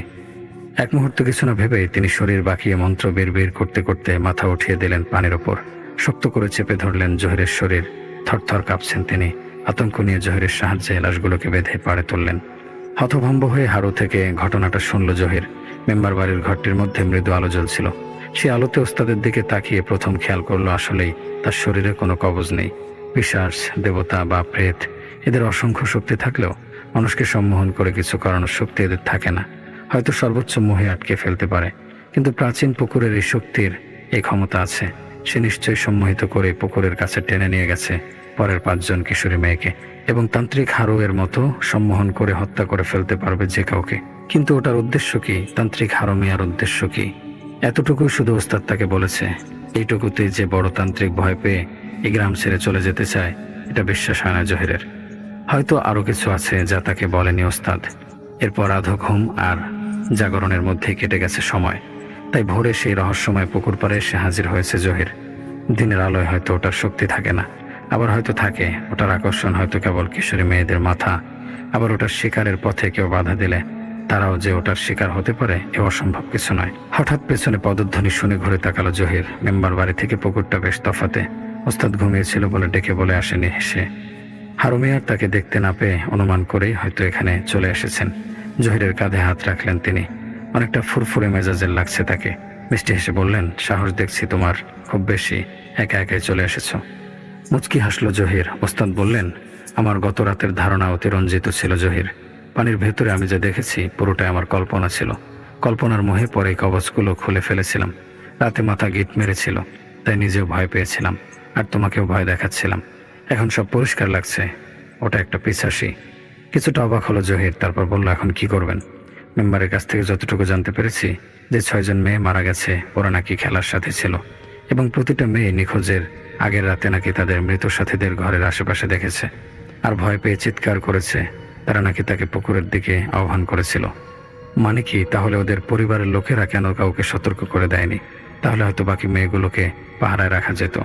সেটাই, তারা কেউই প্রতিটা মেয়ের নিখোঁজের পেছনে যে তাদের অন্য মৃত্যু মেয়েরা দায়ী তার মিল করতে পারেনি, এবং বিষয়টাকে হালকা করে নিয়েছে। আমার মনে হচ্ছে পিশাচটার লক্ষ্যই ছিল ওই 6 জন মেয়ে। তার লক্ষ্য পূরণ হয়েছে, এবং ওটা এখন অনেক দিন আর নতুন কাউকে স্বীকার করবে না। অর্থাৎ পুকুরে আর ওই পিশাচটাকে খুঁজে পাওয়া যাবে না। আমাদের দীর্ঘদিন অপেক্ষা করতে হবে। ওটা আবার কখন তার শিকার বানায়, তখনই বোঝা যাবে ওটা কেন এতগুলো মেয়েকে খুন করেছে। আমরা আজই চলে যাব। কিন্তু আপনি অনুমান করে এত নিশ্চিতভাবে কথাগুলো কিভাবে বলছেন? আমার মনে হয় না গত রাতে আপনি যা কিছু বলেছেন তা সব আপনার কল্পনা, বরং এখন যা কিছু বলছেন তাই উদ্ভট লাগছে আমার কাছে। জহিরের কথাটা শুনে কেমন একটা ক্রোধ ভর করলো হারুমিয়ার দৃষ্টিতে।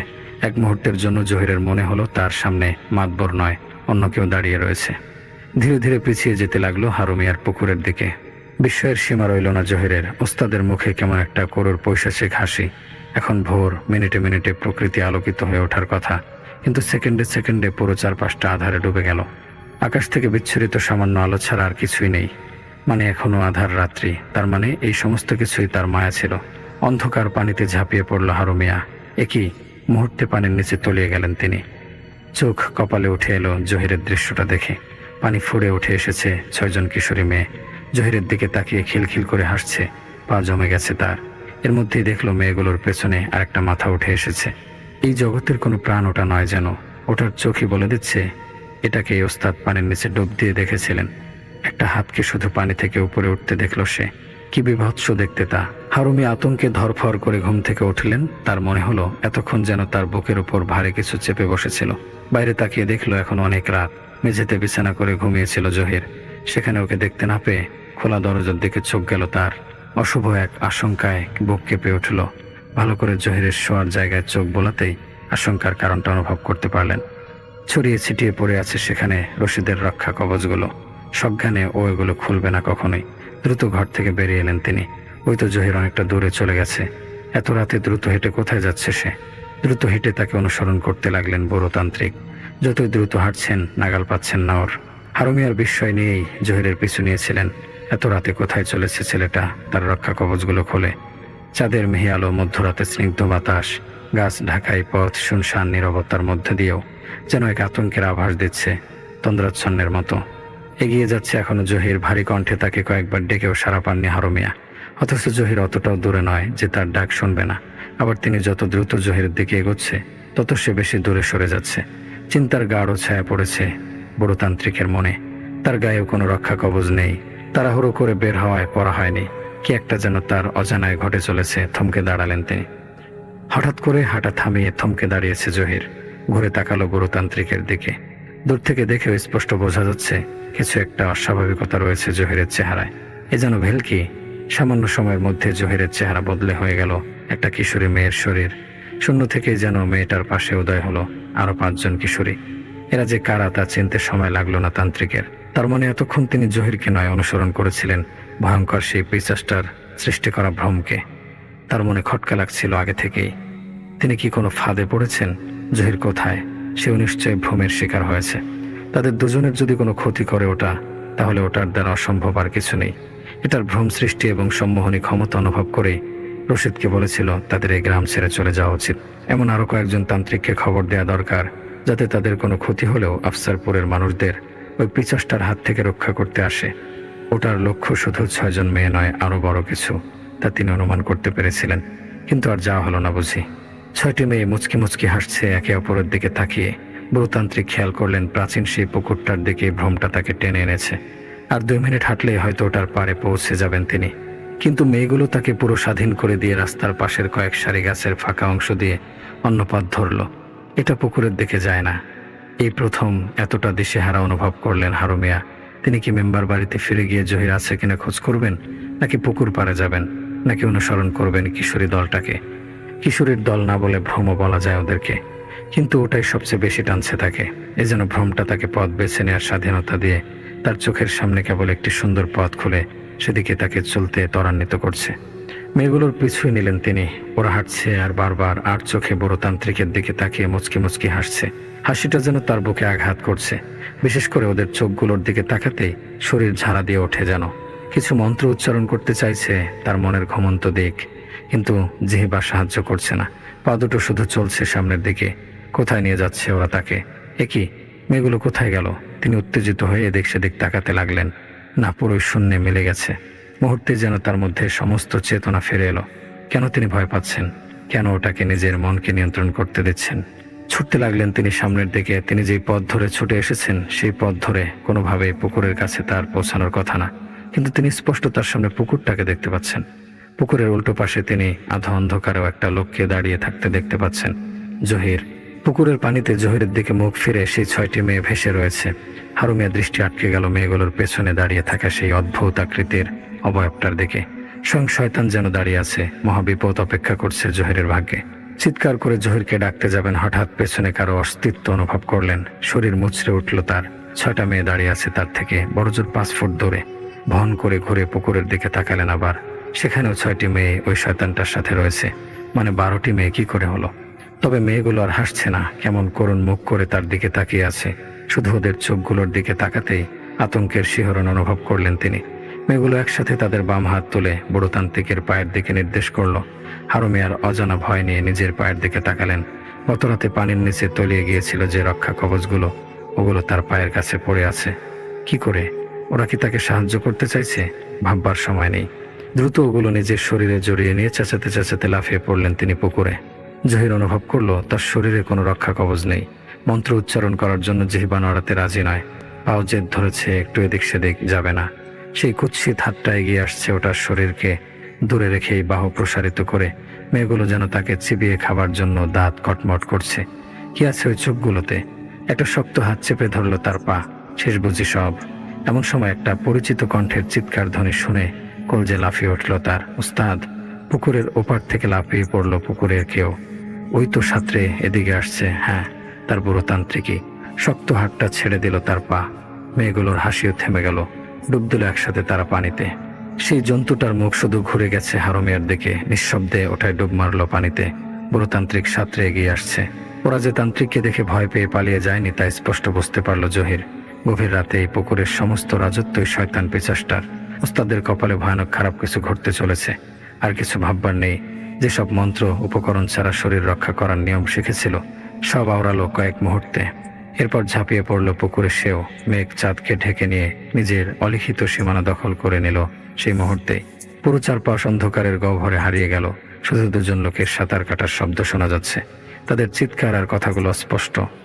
জমিদার বাড়ির পাহারাদার শাহিন চাচা অপলক দৃষ্টিতে সাপটার দিকে তাকিয়ে আছে। কি সাপ এটা? প্রায় রাতেই গোরস্থানের পাশে এটার দেখা পায় সে। কেমন অদ্ভুত দেখতে সাপটা। টর্চের আলো সরাসরি ওটার উপর ফেলল সে। তার বিশ্বাস কোনো একটা কবরের ভেতরে ওটার বাসা। বিরক্ত করছে ওটাকে যাতে ওটা ওর আবাসে ফিরে যায় আর সে দেখতে পায় কার কবরে বাসা বেঁধেছে ওটা। হঠাৎ তার গাটা শিরশির করে উঠল। মেঘের আড়ালে চাঁদটা চলে যাওয়ায় হঠাৎ করে চারপাশ অন্ধকারে ডুবে গেল যেন। সাপটা গোরস্থানে ঢুকে পড়েছে। কৌতূহলতা নিয়ে টর্চের আলো ফেলে ওটার পিছু পিছু এগিয়ে চলল হারুন। ঠিকই আন্দাজ করেছিল সে। একটা কবরের উপরে সৃষ্ট হওয়া গর্তে ঢুকে গেল ওটা। কবরটা চিনতে পেরে বুকটা আবার ধক করে উঠল তার। সেতুর কবর ওটা। ওর মাথাবিহীন লাশটার ছবি চোখের সামনে ভেসে উঠল। কি বিভৎস! হঠাৎ চাচা দেখলো ওরা হাওয়ায় মিলিয়ে গেল। চাচা এক নাগারে দোয়াদরদ পড়ে যাচ্ছে। চাচার হাতে তাবিজ ছিল। যাই হোক, চাচা ওখান থেকে বের হয়ে পড়ল এবং পরের দিন ভোরে উঠে দুজনে দেখলো তান্ত্রিক দুজন চলে গেছে। কেন গেছে সেটা অনেক বছর পর তারা এসে বলেছে, কিন্তু ওই সময়টা তারা কিছুই বলে যায়নি। এরপর আর কিছু না পেয়ে ওই পুকুরটা বা দেখিটা ভরাট করার সিদ্ধান্ত নিলেন সবাই। আর সবাই সিদ্ধান্ত নিলেন একদিনে যে কয়শো মানুষ লাগে ভোর থেকে সন্ধ্যার মধ্যে কাজ শেষ করতে হবে। সন্ধ্যার আগেই কাজ শেষ করতে হবে। যেই বলা সেই কাজ। পাশের গ্রাম থেকেও আগের দিন মানুষ এসেছে এই দিঘি ভরার জন্য। দূর দূর থেকে মানুষ এসেছে এক নজর দেখবে বলে। শেষে 272 জন মানুষ মিলে টানা কাজ করে দিঘিটা ভরার কাজ সম্পন্ন করলো। এরপর থেকে তেমন কোনো সমস্যা কেউ পায়নি, কিন্তু আমার ব্যাপারগুলো রহস্যই রয়ে গেছে। আমার সেদিন কোনো কিছু হলো না। আমাকে কিছু করতে পারলো না কেন? হয়তো চাচার বর্ণনা অনুযায়ী আপনাদের বিশ্বাসযোগ্য মনে হয়েছে কিনা জানি না। চাচা কবি মানুষ, লেখায় সাহিত্য নিয়ে আসে। আমি আমার সাথে ঠিক যতটুকু ঘটেছে তার বেশি জানাতে পারিনি। অনেক বছর পর তান্ত্রিক দুজন এসেছিল। চাচাকে বলেছে তারা দুজন থাকলে একের পর এক খুন হতে থাকতো। কারণ এক দেবতা, এরা পানিতে থাকে, মানুষ খেকো। আমি জানি না এরা কেমন, কিন্তু এটা আমি অন্য মানুষ থেকেও শুনেছি। আমার দাদা বাড়িতেও শুনেছি পানির নিচে দেবতা নামের এক শয়তানের কথা। সেই দেবতা সেদিন রাতে তাকে বলেছে যদি তারা এখান থেকে চলে না যায় তাহলে একের পর এক মানুষ তারা নিতেই থাকবে। তাই তারা এখান থেকে চলে গিয়েছিল। যাই হোক, এটাই ছিল আমার গ্রামের বাড়ির গল্প। কিন্তু এসব কিছুই আমার থেকে কোনোদিন যায়নি। আমার সাথে আরও অনেক ঘটনা একের পর এক ঘটতেই ছিল, যেটা আপনাদের সাথে একদিন শেয়ার করব।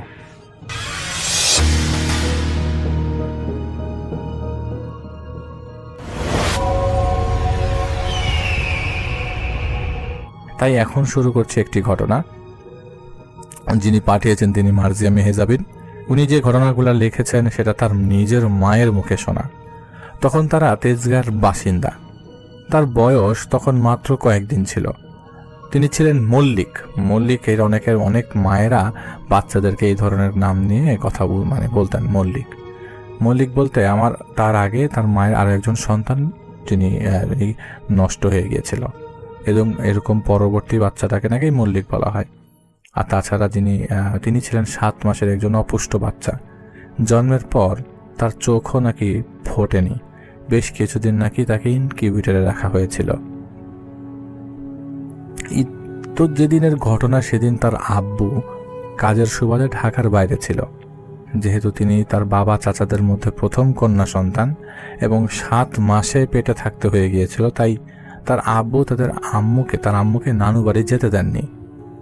কিন্তু যেহেতু তার আব্বুকে অফিসের কাজে ঢাকার বাইরে থাকতে হতো, কিছুদিন থাকতে হতো, তাছাড়া রাতে কাউকে না কাউকে সজাগ থাকতে হতো তার আম্মুকে সাপোর্ট দেওয়ার জন্য, তাই তার আব্বা তার মার সেজো খালা এবং তার নানুকে তাদের বাড়িতে নিয়ে আসেন।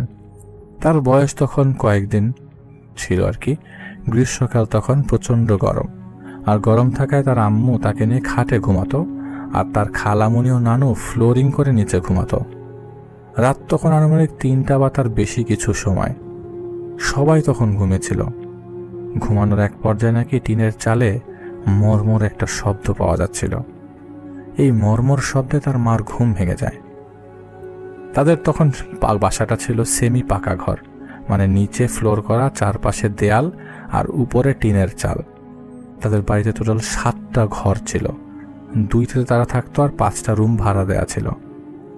তো ঘুম ভাঙার পরপরই তার মার চোখ যায় চালের উপর। তার মা দেখতে পায় মাথার উপর আকাশটা দেখা যাচ্ছে, আর সেই সাথে সাথে তিনি দেখেন 2 হাতে 2টো চালে দুদিকে ফাঁক করে ধরে রেখেছে একটা অবয়ব। দেখে বোঝা যাচ্ছিল একটা পুরুষ আর একটা মহিলা। বারবার উকি দিচ্ছে। তার মা প্রচণ্ড ভয় পেয়ে যান এই দৃশ্য দেখে। তিনি এতটাই ভয় পান যে তিনি তার নানুর বা খালামণি কাউকে যে ডাকবেন সেই সাহসটুকু হারিয়ে ফেলেন। হঠাৎই তার মার আসলে তার কথা মনে পড়ে। তিনি তো তখন ছোট। তিনি সাথে সাথে মনে মনে আয়াতুল কুরসি পাঠ করে ফেলেন এবং তাকে কোলে নিয়ে কাপড় দিয়ে ভালো করে পেঁচিয়ে বুকের মাঝে শক্ত করে ধরে রাখেন। তো তিনি দেখেন এবার নাকি মহিলা অবয়বটা চালের সেই ফাঁকা অংশটা দিয়ে মাথা ঢুকিয়ে ঘরের চারপাশে তাকাচ্ছে, মনে হচ্ছে কিছু খুঁজছে। কিছুক্ষণ এভাবে যাওয়ার পর সেই মহিলা অবয়বটা ধীরে ধীরে দেয়াল বেয়ে নিচে নেমে আসে, খাটের উপর হাঁটু গেড়ে বসার পর 2টো লোমশ হাত বের করে দেয়, এবং যেই তার আম্মার কোল থেকে তাকে নিতে যাবে তখন তার মা সজোরে একটা চিৎকার দেয়, আর চিৎকার দেওয়ার সাথে সাথে তার কানে ভেসে আসে আজানের শব্দ। এক লাফে অবয়বটা টিনের চালের উপর উঠে যায় আর নিমেষেই যেন উধাও হয়ে যায়। তার মা এবার খুবই জোরে যখন সাহস পেয়ে যায় তার নানু আর খালামণিকে ডাক দেয়। তখন তারা দুজনেই উঠে তাদের আম্মা সব বকাবকি করতে থাকে। তখন তার মার শরীর কাঁপছিল। তার খালামণি আর নানু তখন আম্মাকে শান্ত করে, দোয়া কালাম পড়ে এবং আম্মাকে ফু দেয়। সেদিনের পর থেকে তার মা এবং তার নানু তাকে চোখে চোখে রাখা শুরু করে। যাক, আলহামদুলিল্লাহ এভাবে বেশ কিছুদিন চলার পর আর কোনো সমস্যা হয়নি। এরই মধ্যে তার আব্বুও বাসায় ফিরে আসেন এবং এসব ঘটনা শুনে তার আব্বু মসজিদের ইমাম সাহেব থেকে ভয়ের জন্য পানি পড়া নিয়ে আসে। এর বেশ কিছুদিন পর সবাই একটা ব্যাপার লক্ষ্য করে যে দিন দিন তিনি অসুস্থ হয়ে যাচ্ছেন। হঠাৎ করে তার জ্বর চলে আসতো। কোনো কথা নাই বার্তা নাই, জ্বর চলে এসছে। বমি করতেন, খেতে চাইতেন না, শুকিয়ে কালো হয়ে যাচ্ছিলেন। তার তার অবস্থা এমন ছিল যে ডাক্তার দেখিয়েও ওষুধ এনে দেয় আর কি। তার আম্মু ওষুধ ঠিকইভাবে খাওয়াচ্ছিল, কিন্তু তার অবস্থার কোনো পরিবর্তন হচ্ছিল না। তিনি দিন দিন নিস্তেজ হয়ে যাচ্ছিল। একটা সময় খাওয়া বন্ধ করে দেন এবং চোখও মেলতেন না, একদম নিথর হয়ে নাকি শুধু পড়ে থাকতেন। এদিকে তার আব্বু তার আম্মা তার এই অবস্থা দেখে তার আম্মুর সাথে খুব রাগারাগি করে। ডাক্তার দেখায়। ডাক্তারকে বলে তিনি বলেন হয়তো বাচ্চাকে ঠিকমতো ওষুধ খাওয়ানো হচ্ছে না। আর তখন তার আব্বু ভাবে হয়তো তার মা তাকে ভুলে ওষুধ খাওয়ায় না বা ভুল ওষুধ খাওয়ায়। বাসায় এসে তার আব্বু বেশ রাগারাগি করে এবং নিজে সাথে থেকে ওষুধ খাওয়াতেন। কিন্তু তার বাবাও তিনি দেখলেন পরবর্তী সময়ে কাজ হচ্ছিল না। এরপর আবার ডাক্তার দেখানো হয়, কিন্তু তার অবস্থা আগের মতোই। তো এসব দেখে তাদের এক ভাড়াটিয়া আন্টি আর কি তার বাবাকে বলে যে আপনি মেয়েটাকে একটা কবিরাজ দেখান, দেখেন মেয়েটার অন্য সমস্যা থাকতে পারে। তো তার আব্বু অনেক রাগী মানুষ, সাফ না করে দেন, কিন্তু সেই আন্টি তার অবস্থা দেখে তার দাদিকে নিয়ে এসে অনুরোধ করে। তো অনুরোধের একটা পর্যায়ে তার বাবা রাজি হন। সেদিন বিকেলে সেই আন্টি তাকে নিয়ে, তার আম্মুকে নিয়ে পাশের এলাকায় একজন কবিরাজের কাছে যান, যে জায়গাটা বর্তমানে জাতীয় নাক কান গলা ইনস্টিটিউট হিসেবে পরিচিত। সেখানে তখন ছোট্ট একটা রিক্সার গ্যারেজ ছিল। সেই গ্যারেজের মহাজন ছিলেন ওই কবিরাজ আঙ্কেল।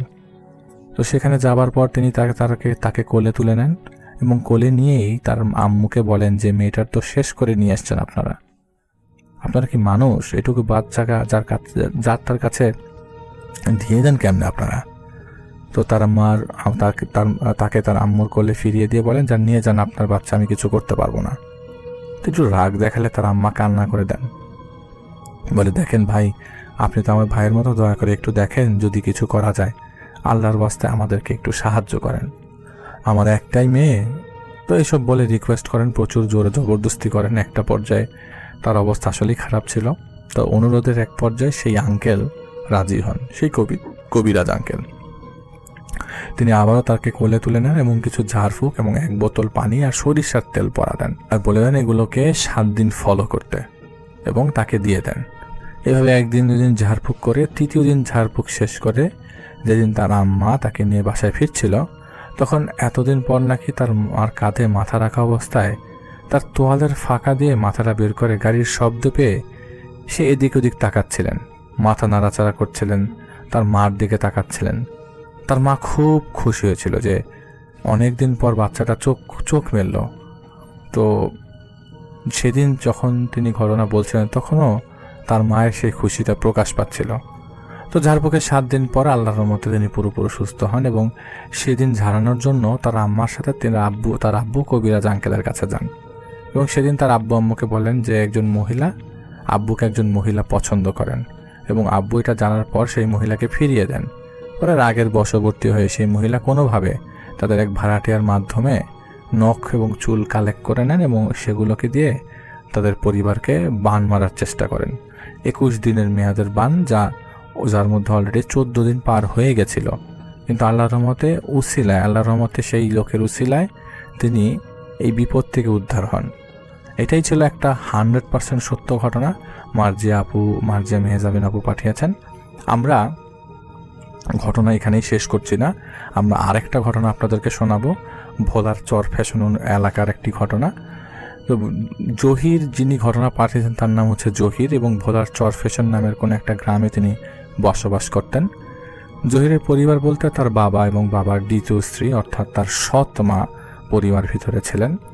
জহির গ্রাম থেকে বেশ কিছুটা দূরে একটা বাজারে মিষ্টির দোকানে কাজ করতেন। বাজারটা বাসা থেকে বেশ দূরে এবং যেতে আসতে মাঝখানে অনেকটা পাকা রাস্তা, তারপর একটা বাঁশঝাড়, তার কিছুটা পরে একটা ছোট পুকুর, তারপর বেশ খানিকটা ফাঁকা মাঠের পর তাদের বাড়ি। তো বেশ ঘন জঙ্গল পার হয়ে যেতে হয় আর কি। জহিরদের বাজারে মিষ্টির দোকান একটা মিষ্টির দোকান হতে সেখানে বৃহস্পতিবারে প্রচণ্ড ভিড় থাকে, বেশ অর্ডার থাকতো। আর যেহেতু মিষ্টিগুলো শুক্রবার সকালে ডেলিভারি দিতে হতো, তাই প্রতি বৃহস্পতিবার জহিরদের বাড়ি ফিরতে বেশ রাত হতো।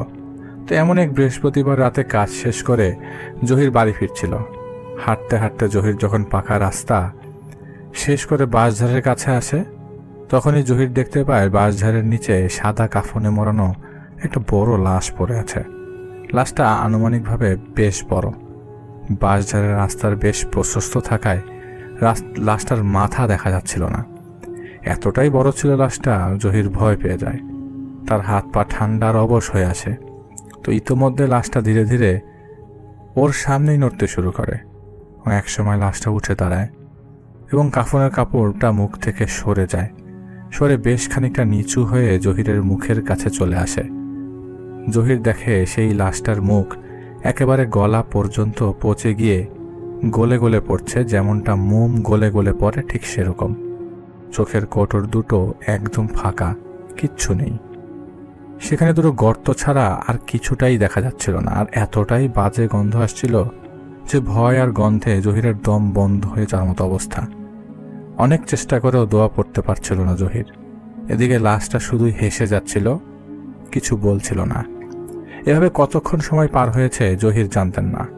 হঠাৎ জহির দেখতে পায় একজন খুব সুদর্শন, মিষ্টি, নুরানি চেহারার মানুষ জহিরের ডান পাশে এসে দাঁড়িয়েছে। তাকে দেখেই সেই লাশটা এক ঝটকায় অনেক দূরে ছিটকে পড়ল। জহির শুধু একবার আল্লাহ বলে চিৎকার দিতে পেরেছে, তারপরে জহিরের আর কিছু মনে নেই। 3 দিন পর জহিরের প্রপার জ্ঞান ফিরে। জানতে পারে সেদিন ভোরবেলা নাকি একদল মাছ বিক্রেতা মাছ কেনার জন্য বাজারের দিকে যাওয়ার সময় জহিরকে পুকুর পাড়ে অজ্ঞান অবস্থায় পায় এবং তারা ধরাধরি করে পরে বাড়ি পৌঁছে দেয়। যেহেতু জহির এই গ্রামের ছেলে, আর তাছাড়া ভালো এবং ভদ্র ছেলে হিসেবে সবাই জানে, তাই সবাই ওকে ভালোও জানে এবং সুনামও আছে। তাই ভেবেছিল রাত বিরাতে হয়তো খারাপ কিছু দেখে ফেলেছে, খুবই স্বাভাবিক, ভয় পেতে পারে। তাই জহিরের বাবা এলাকার ইমাম সাহেব দিয়ে জহিরকে ঝাড়ফুঁক করান। মোটামুটি কয়েকদিন জহিরের আর কোনো সমস্যা হয় না। জহির সবাই ভাবে হয়তো আর কোনো সমস্যা হওয়ার চান্স নাই, তাই জহির আবারও তার কাজে ফেরত যায়। বেশ কিছুদিন পার হয়, কয়েক সপ্তাহ। এক রাতে জহির তার ঘরে ঘুমাচ্ছিল। হঠাৎ সে স্বপ্নে দেখে কেউ একজন তার ঘরে প্রবেশ করলো এবং ঠিক তার মাথার কাছে এসে দাঁড়ালো। অবয়বটার হাতে ছিল একটা রুমাল। সে রুমালটা উঁচু করে ধরে কিছু পড়ছিল। জহির অবয়বটার মুখ দেখার জন্য চোখ মেলে তাকায় এবং দেখে এটা আর কেউ না, সেই যে বাঁশঝাড়ে দেখেছিল সেই গলিত লাশটা। আজ তার মুখটা কেমন যেন লোভনীয়ভাবে জহিরের দিকে তাকিয়ে আছে। চোখের মনি না থাকায় সত্ত্বেও তার লোভটা বোঝা যাচ্ছিল বেশ ভালোভাবেই। জহির চিৎকার দিতে যাবে, এমন সময় কিছু বুঝে ওঠার আগেই সে অবয়বটা তার হাতে থাকা রুমাল দিয়ে জহিরের মুখটা চেপে ধরে। নিঃশ্বাস নিতে না পেরে জহির হাত পা ছোটাছুটি করতে থাকে, কিন্তু কিছুতেই নিজেকে ছাড়াতে পারছিল না। কিছুক্ষণ এভাবে রাখার পর অবয়বটা বলে, কি রে, খাওয়াবি নাকি মিষ্টি? না থাক, তোর মিষ্টি খাওয়াতে হবে না, তোর রক্তের তৃষ্ণায় আমি বড়ই পিপাসিত। এটা বলেই অট্ট হাসি হেসে ওঠে। জহিরকে বাহিরে ছুঁড়ে ফেলে সে বাতাসে মিলিয়ে যায়। এদিকে জহিরের কানে আজানের শব্দ ভেসে আসে, আবারও জ্ঞান হারায়। সকালে তার বাবা তাকে প্রথমে দেখতে পেয়ে ঘরে নিয়ে আসেন। অনেকক্ষণ মাথায় পানি দেবার পর জহিরের জ্ঞান ফেরে ঠিকই, কিন্তু সে কিছুই বলে না। কি হয়েছে, কিভাবে ঘটেছে, তার সাথে কেনই ঘটলো, সে বাইরে পড়েছিল। জহির একদম চুপ ছিল, একদম। জহির চুপচাপ হয়ে গেল। সারাদিন কোনো কথা বলে না, খায় না, কেবলই তার চোখে মুখে ভয়। ডাক্তার দেখানো হয়, কিন্তু কোনো লাভ হয় না। হঠাৎ জহিরের সৎ মা খুব আগ্রহ নিয়ে কবিরাজ নিয়ে আসেন। প্রতি শনি মঙ্গলবার কবিরাজ এসে জহিরকে নিয়ে কিছু রিচুয়াল করে, আর জহির শুধু চিৎকার করে। দিন দিন জহিরের অবস্থার অবনতি হতে দেখে তাকে জহিরের সৎ মায়ের কবিরাজি চিকিৎসা নিয়ে অতিরিক্ত আগ্রহ দেখে জহিরের বাবার আর ভালো লাগে না, কারণ জহিরের সৎ মা কখনোই জহিরকে আসলে ভালো চোখে দেখেননি। হঠাৎ তার এই দরদটা আসলে তা জহিরের বাবা নিতে পারছিল না। জহিরের বাবা প্রায় 2 মাস গোপনে এদিক সেদিক খুঁজতে খুঁজতে জহিরের একদিন এক আলেমের সন্ধান পান, যিনি তার গ্রাম থেকে 2 গ্রাম পরেই থাকেন। একদিন সন্ধ্যায় জহিরের বাবা তার ছেলে জহিরকে নিয়ে হাঁটতে যাওয়ার কথা বলে সেই আলেমের কাছে যান। যখন তারা ওই আলেমের বাড়িতে পৌঁছান, তখন আলেম সাহেবকে দেখেই 2 মাস পর জহির প্রথম কথা বলে। সে আলেমের দিকে তাকিয়ে বলে, আরে মৌলভী সাহেব যে, আহা, শুধু আপনার চেহারাটা দেখতে হলো। আর তার বাবার দিকে তাকিয়ে বলে, জয়নাল মিয়া, তুই কাজটা ভালো করলি না, শুধু মৌলভীরে ঝামেলায় জড়াইলি। মৌলভী সাহেব যা শোনেন, আপনি এসব থেকে দূরে থাকেন। কি লাভ অল্প স্বল্প পয়সার জন্য সন্তান হারা হবার। আলেম ধমক দিয়ে বলে, এই বেটা তুই চুপ থাক, আর বল কেন এই ছেলের পেছনে লেগেছিস, কোন খোঁজই করেছিস সে তোর? তখন জহিরের ভেতরে থাকা যে কথাকে আটকে রেখেছে তার ভেতরে ঢুকেছিল, আবার বলে ওঠে, তুই কি আমাকে ডেকেছিস? আমি নিজেই তোর জন্য আসলাম, আর তুই আমাকে সম্মান না করে ঝাড়িয়ে দিচ্ছিস? আচ্ছা থাক, তোর ছোট বাচ্চাটার নরম কলিজাটা আমার বেশ ভালো লেগেছে, তাই তোকে আর রাগ দেখালাম না। ওইদিকে হুজুরের রাগে ফেটে পড়ছিলেন, তবুও দাঁতে দাঁত চেপে শুনছিলেন সব। জহির আবার বলল, শোন মৌলভী, এই যে ছেলেটার উপর আমার কোনো রাগ ছিল না, কিন্তু তোরা মানুষটা তো নিকৃষ্ট। শোন, জয়নাল মিয়ার বউ এই ছেলেকে মারার জন্য অমুক কবিরের কাছে যায়, আর সেই কবিরাজকে দিয়ে আমাকে মন খুশি করা ভোগ দেয়, যার মধ্যে এই ছেলেটাও আছে। আমি সন্তুষ্ট হয়েছি জয়নাল মিয়ার বউয়ের ভোগে, তাই আমি কথা দিয়েছি ছেলেকে আমি শেষ করে দেব। এই ছেলে আমার ভোগ, আর আমি কথা রাখবো, তুই কিছুই করতে পারবি না। আমি গেলাম রে, আবার আসবো বলেই জহিরের ভেতর থাকা জিনটা চলে যায়। সেদিন হুজুর পানি পড়া কিছু তাবিজ দিয়ে তাদের বাড়ি চলে যেতে বলেন। জহিরের বাবা মাওলানা সাহেবের হাত ধরে কেঁদে ফেলেন, আর মনে মনে ভাবেন যে তার জন্যই আজ তার মা মরা ছেলেটার এই অবস্থা। মাওলানা সাহেব তাকে সান্ত্বনা দিয়ে শান্ত থাকতে বলেন, কোনো কিছু যেন জহিরের সৎ মা টের না পায় সেটাও প্রপারলি পরিষ্কার বলে দেন, এবং বলেন তিনি রাতে ধ্যানে বসবেন, আগামীকাল কী করা যায় সেটার ব্যবস্থা করবেন। এদিকে জহিরের বাবা যখন জহিরকে নিয়ে বাড়ি ফেরেন তখন রাত প্রায় 12টার কাছাকাছি। তিনি ঘরে ফিরে যখন জহিরের সৎ মাকে ডাকেন, সে ঘরে ছিল না। জহিরের বাবা তখন ভাবেন হয়তো সে কোনোভাবে সব জানতে পেরে গেছে এবং ভয়ে পালিয়েছে। জহিরের অবস্থা খুব করুণ, এবং ছেলেটা একা একা হাঁটতে চলতে পারছিল না, এতটুকু শক্তি ছিল না। জয়নাল মিয়া ছেলেকে ঘুম পাড়িয়ে দিয়ে চিন্তা করতে থাকে আগামীকাল কি হবে, কি জানতে পারবে। সেসব ভাবতে ভাবতে একসময় তার তন্দ্রা লেগে আসে। ভোরবেলা গ্রামের লোকজন এসে জয়নাল মিয়াকে ডাকতে থাকেন। জয়নাল মিয়া হকচকিয়ে ওঠেন এবং বাহিরে বের হয়। তারপর গ্রামের মানুষ বলে ভোরবেলা সেই পুকুর মালিক অজু করতে যায় ও পুকুর পাড়ে যান, গিয়ে দেখেন একটা মহিলা উপুর করা অবস্থায় পুকুরে গেঁথে দেওয়া। পরে আরও কয়েকজনকে দিয়ে ডাকলে তারা এসে কাপড় দেখে বলেন এটা জয়নাল মিয়ার স্ত্রী। জয়নাল মিয়া মানুষজনের সাথে সেখানে যান, গিয়ে দেখেন আসলেই তার স্ত্রীকে কেউ মাথা নিচে দিয়ে একদম বুক পর্যন্ত গেঁথে গেছে। পুলিশকে জানানো হয়, তারা এসে লাশ নিয়ে যায়, কিন্তু কোনো সলিউশন বুঝতে পারে না যেটা সলিউশন বের করবে কিভাবে।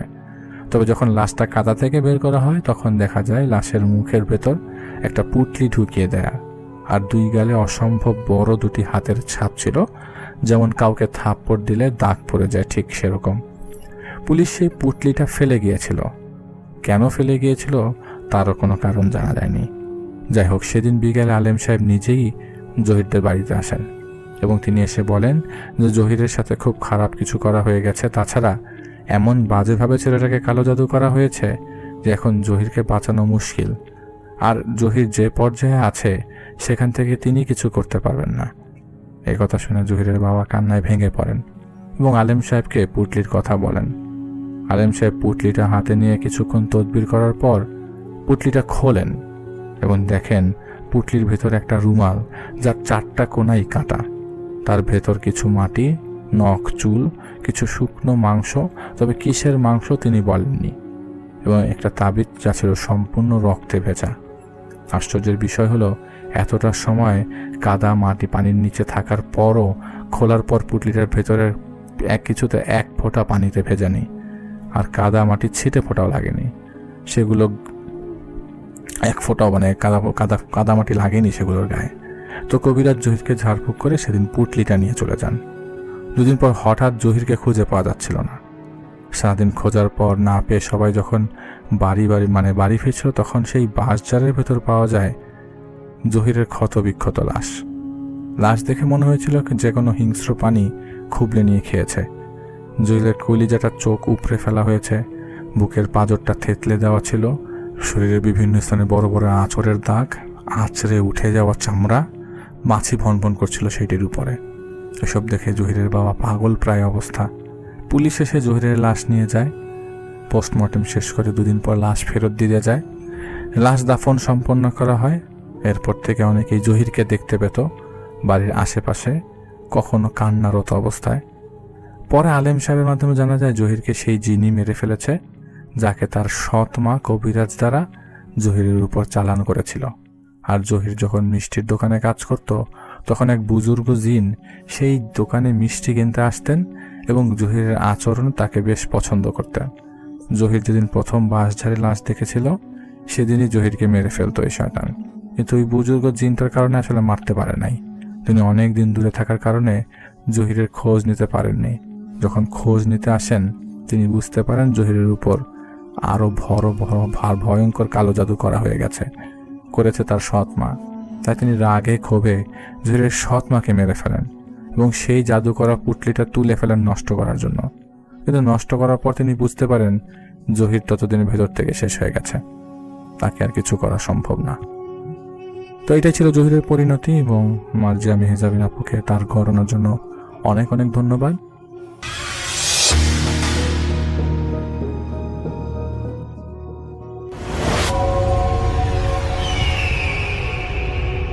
হ্যালো লিসেনার্স, রাসেল ভাই আসসালামু আলাইকুম। আশা করি সবাই ভালো আছেন, ভালোর দলেই আছেন। আমার নাম রিপন, আমি লালমনিরহাট থেকে বলতেছি। আজকে আমি আমার লালমনিরহাট জেলার একটি ঘটনা আপনাদের মাঝে শেয়ার করব। এই ঘটনাটা ঘটেছিল লালমনিরহাটের দুর্গাপুর, আদিতমণি উপজেলার দুর্গাপুর গ্রামে একজন ব্যক্তির সাথে। তার নাম হচ্ছে আব্দুল সালাম। তার সাথে একটা ঘটনা ঘটেছে, ভৌতিক ঘটনা ঘটেছিল। যিনি আমাকে শেয়ার করেছেন তার হলো এই আব্দুল সালাম ভাইয়ের বাড়ির পাশে একজন, তার নাম হচ্ছে রুস্তম। তিনি আমাকে একটা ঘটনা শেয়ার করেছেন। তিনি যেভাবে ঘটনাটা শেয়ার করেছেন আমি সরাসরি তার ঘটনায় চলে যাচ্ছি। তো আব্দুল সালাম ভাই ছিলেন একজন সাধারণ মানুষ। সারাদিন অন্যের জমিতে কাজ করেন, দিন শেষে যা মজুরি পেতেন তা দিয়ে ভালোই কোনোভাবে সংসার চলে যেত। তো একদিন পাশের গ্রামের একজনের বাড়িতে ধান মাড়াই কাজ করতে গিয়েছিলেন। তো সেখানে তার সেই বাড়িতে কাজ করতে করতে বেশ রাত হয়ে যায়। বলতে ওখানকার যিনি মালিক ছিলেন তিনি বলেছিলেন যে কাজটা আজকেই শেষ করতে হবে। আর তাকে আসলে পারিশ্রমিক হিসেবে সে সময় তার মজুরি ছিল 120 টাকা। তো তিনি তার ওই যার কাজ করতেছিলেন তিনি বলেছেন যে তাকে তিনি 200 টাকা দেবেন যেন আজকে রাতের মধ্যে কাজটা শেষ করা লাগে। তো যেহেতু ধান মাড়াইয়ের কাজ ছিল, তো দেখা যায় যে তিনি রাত 11টা পর্যন্ত ধান মাড়াই কাজ করেন, এবং কাজ করার পরেও কাজটা আসলে শেষ হয়নি। তো পরবর্তীতে তিনি বাড়ির মালিককে বলে আসলে বাসার উদ্দেশ্যে রওনা দেন। তো রওনা দেওয়ার সময় তিনি হলো তার সেই বাসার থেকে তার বাড়ির রাস্তায় কয়েকটা বেশ ঘন জঙ্গল আছে, এবং আবার পাথরও আছে, সেই সাথে সেই রাস্তায় কবরস্থানও আছে। তো দেখা যায় যে যেহেতু রাত অনেক হয়ে গেছে, এই কারণে সেই বাড়ির মালিক তাকে একটা হারিকেন দিয়েছিল রাস্তাতে যাতে যাওয়ার সময় কোনো ধরনের সমস্যা না হয়। তো রাসেল ভাই, ওই আব্দুল সালাম ভাই যখন হারিকেন নিয়ে সেই গ্রামের মেঠোপথ দিয়ে বাসায় ফিরতেছিলেন, সেই সময় একটা বড় একটা বাঁশঝড় পড়ে। তো তিনি হলো সেই বাঁশঝড় যখন প্রবেশ করেন, মনে হয় যে একটা অন্ধকারের জগতের মধ্যে তিনি প্রবেশ করেছেন। এত অন্ধকার সেই বাঁশঝড়ের ভিতরে, যদিও হালকা চাঁদনি রাত ছিল, কিন্তু এই চাঁদনি রাত থাকা সত্ত্বেও বাহিরে বলতে ওই বাঁশঝড়ের ভিতরে কোনো কিছুই দেখা যাচ্ছিল না, এতটাই অন্ধকার। তো তিনি হলো হারিকেন নিয়ে সেই বাঁশঝড়ের ভেতরে হেঁটে আসতেছেন। তো হঠাৎ করে তিনি দেখেন যে তার সামনে একটা বাঁশ, মানে মানুষ যদি কোনো একটা বাঁশ কাটে, একটা বাঁশের গোড়ায় যদি কেটে দেওয়া হয়, বা একটা বাঁশ যেভাবে ধীরে ধীরে যেভাবে মাটিতে পড়ে যায়, ঠিক একই রকম ভাবে মনে হলো যে কেউ একজন বাঁশ কাটতেছে, এবং সেই বাঁশটা ধীরে ধীরে তার সামনে বলতে একদম সামনে না, দেখা যায় এরকম সামনে, জাস্ট তার থেকে 10-15 ফিট সামনে একটা বাঁশ পড়ে যায়। তো তিনি বেশ অবাক হয়ে যান। তো তিনি প্রথমে ভাবছিলেন যে হয়তো এই বাঁশ বাগানের মালিক তিনি হয়তো বা এই রাতের মধ্যে বাঁশ কাটতেছেন। কিন্তু তিনি যখন দাঁড়িয়ে পড়েন, বলতে ওই বাঁশটা পড়তে দেখে তিনি যখন দাঁড়িয়ে পড়েন, তিনি বাঁশটা পড়ার পর শব্দ হয়, এবং শব্দ হওয়ার পর তিনি দেখেন যে সেই বাঁশ বাগান থেকে কোনো ধরনের শব্দ আসতেছে না। তো নর্মালি যদি কেউ বাঁশ কাটতো তাহলে তো অবশ্যই সে সামনে আসতো বা সেই বাঁশটাকে সাইড করতো, কিন্তু তিনি দেখতে পান যে বাঁশটা শুধু পড়েই আছে, কিন্তু কোনো ধরনের মানুষ বা যিনি কেটেছেন তিনি বের হচ্ছেন না বাগান থেকে। তো তিনি বেশ অবাক হয়ে যান যে কি ব্যাপার, কেউ বাইর হচ্ছে না কেন। তো তিনি প্রায় সেখানে 3-4 মিনিট ধরে দাঁড়িয়েই আছেন, কোনোভাবেই সাহস পাচ্ছেন না যে বাসটাকে হলো পার হয়ে যাওয়ার। তো পরে তিনি চিন্তা করলেন এখন আসলে রাস্তা রাসেল ভাই একটাই ছিল, তো তিনি যে আসলে রাস্তা ঘুরে যাবেন বা এই ধরনের কোনো উপায় ছিল না। তো তিনি যখন প্রায় 4 মিনিট ধরে দাঁড়িয়ে আছেন কিন্তু কোনোভাবেই কোনো ব্যক্তি আসতেছে না বা বাসটা হলো আসলে ওইভাবে পড়েই আছে। তো তিনি দেখা যায় যে অনেকক্ষণ থাকার পর তিনি সাহস সঞ্চয় করে তিনি সেই বাসটা উপর দিকে না গিয়ে তিনি কি করেন, বাসটা হলো নিচের দিকে দিয়ে চলে যান। আসলে এলাকার অনেকের কাছ থেকে তিনি শুনেছেন বা অনেক ঘটনায় তিনি শুনেছেন যে ভৌতিক ঘটনায় যে অনেক সময় হয় কি বাসের উপর দিয়ে গেলে এই ধরনের সমস্যাগুলো হয়। অনেক সময় বাস দেখা যায় যে মানুষ সহ উপরে তুলে নিয়ে যায়। তো এই বিশ্বাস থেকে তিনি যেটা করেন যে সেই বাসটার নিচ দিয়ে তিনি হলো চলে যান। কিন্তু আশ্চর্যজনক বিষয় আছে ভাই, যখনই তিনি ওই বাসটা হলো নিচ দিয়ে চলে যাওয়ার একটু পরেই 7 থেকে 8 হাত যাওয়ার পরেই তিনি দেখেন যে পিছনের সেই বাসটা নিচে থেকেই আবার উপরে উঠে চলে গেল। এটা দেখে তিনি এত পরিমাণ ভয় পেয়ে যান রাসেল ভাই, তিনি দৌড়াতে থাকেন। তিনি বাড়ির দিকে সেই দৌড়াতে থাকেন। তো দৌড়ানোর কারণে তার হাতে থাকা যে হারিকেনটা আছে সেটা আসলে আলোটা নিভে যায় এবং নিভে যাওয়ার কারণে তিনি আরো যেন অন্ধকারের মধ্যে পড়ে যান। তিনি কোনো কিছুই দেখতেছেন না সামনে। তিনি জানেন যে এটা রাস্তা, সোজা রাস্তা। তিনি এই কারণে তার যত শক্তি আছে তিনি হলো প্রাণপণে ছুটতে থাকেন। তো রাসেল ভাই যখন বাঁশবাগানটা পেরিয়ে তিনি যখন ফাঁকা জায়গায় আসেন তখন তিনি চাঁদের আলোয় মেঠোপথটা দেখতে পান এবং অনেকক্ষণ দৌড়ানোর পর তার কাছে মনে হয়েছে যে সে যেন বিপদ থেকে রক্ষা পেয়েছে। তো এরপরে তিনি হলো হাঁটতে থাকেন এবং হাঁটতে হাঁটতে ওই কবরস্থানের পাশে আসেন। সেই সময় তিনি একজন কবরস্থানের মধ্যে একজনকে দাঁড়িয়ে থাকতে দেখেন। তো তিনি ভেবেছিলেন যে হয়তো তারই গ্রামের কেউ হবে। তো তিনি সেই কবরস্থানের পাশে যান এবং সেই লোকটাকে বলেন যে যাই হোক, একজনকে আমি দেখা পেয়েছি, আল্লাহ বাঁচাইছে। তো সেই লোকটাও সুন্দরভাবে তার কাছে চলে আসে বলে যে কি হয়েছে এবং সে ঘটনাগুলো বলে এবং সেই লোকটা বলে যে আর এটা কোনো বিষয় হলো, এটা এটা কোনো ব্যাপারে না, এটা হয়তো অন্য কিছু হতে পারে, আপনি এই সামান্য বিষয় নিয়ে ভয় পেয়েছেন।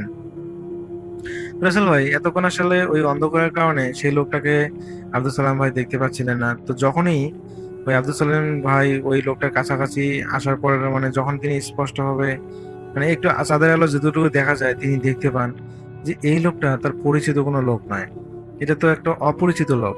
তো যখন আব্দুল সালাম ভাই জিজ্ঞেস করেন যে আপনি কে আর আপনি এত রাতে কবরের মধ্যে কি করতেছেন, কবরস্থানে কি করতেছেন, কিন্তু আসলে এই কথা বলার পর সেই লোকটা কোনো কথা বলে না। তো যখন আব্দুল সালাম আবার জিজ্ঞেস করেন তখন সেই লোকটা বলে যে কেন ভুলে গেছিস আমি কে? আমি তো তোকে মারার জন্য এসেছি, আজ আমি তোকে মেরে ফেলবো। তোকে প্রথমে বাঁশ দিয়ে মেরে ফেলার চেষ্টা করেছি কিন্তু পারিনি, এখন আমি তোকে কবরের মধ্যে ঢুকিয়ে মারি ফেলবো। তো রাসেল ভাই আব্দুল সালাম ভাই এই কথা শোনার পর তিনি যেন আকাশ থেকে পড়ে যান যে কি বলে, তার সামনে জলজন্ত একটা মানুষ এইসব কি বলতেছে। তিনি এক মুহূর্তের জন্য এখানে সেখানে দাঁড়িয়ে থাকে না, তিনি বুঝতে পারেন এটা কোনো সাধারণ মানুষ নয়, এটা অবশ্যই খারাপ কিছু। তো রাসেল ভাই যখন তিনি দৌড়ানো শুরু করে দেন তার কাছে মনে হয় যে তার পা গুলো যেন দৌড়াচ্ছে না, পা গুলো যেন কোনোভাবে এগোচ্ছে না, যেন পা গুলো এত পরিমাণ ভারী তিনি যেন দৌড়াতে পারতেছেন না।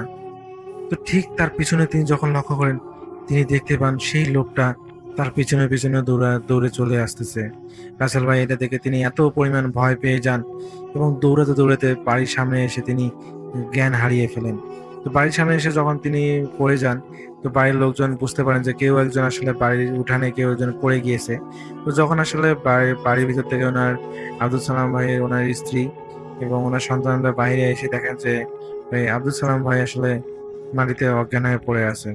তো ওনাকে যখন জ্ঞান ফেরানো হয় তখন আসলে উনি সমস্ত ঘটনা শেয়ার করেন এবং এর পরের দিন ওনার প্রচন্ড পরিমাণে জ্বর আসে। সেদিন রাত থেকেই ওনার জ্বর শুরু হয়। তো পরের দিন তিনি বুঝতে পারেন যেহেতু তিনি ভয় পেয়েছেন তো একজন হুজুরের কাছে যান। আব্দুল সালাম ভাই নিজে একজন হুজুরের কাছে যান এবং যে সমস্ত ঘটনা বলেন এবং হুজুর জানায় যে আসলে তুমি ওই বাসটার উপর দিয়ে না আসার কারণে তুমি আসলে আল্লাহর মতো বেঁচে গিয়েছো। যদি তুমি নিচ দিয়ে উপর দিয়ে আসতা তাহলে আজকে হয়তো তোমার প্রাণ না থাকতেও পারতো। তুমি আসলে নিচ দিয়ে গিয়ে বেঁচে গিয়েছো। আর ওই জিনটাই হচ্ছে যেটা তোমার বাসটা মাটিতে ফেলেছিল, সেই জিনটাই তুমি আসলে কবরস্থানে দেখতে পেয়েছিলে।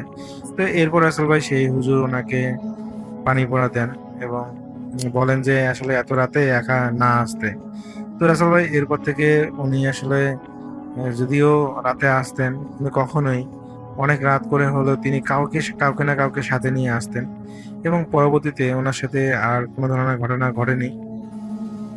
তিনি এখন পর্যন্ত সুস্থ আছেন বলে জানিয়েছেন যিনি আমাকে ঘটনা পাঠিয়েছেন রুস্তম ভাই। উনি বলেছেন যে আব্দুল সালাম ভাই যদি এখন বৃদ্ধ হয়ে গেছেন তো এখনো তিনি আসলে বেঁচে আছেন।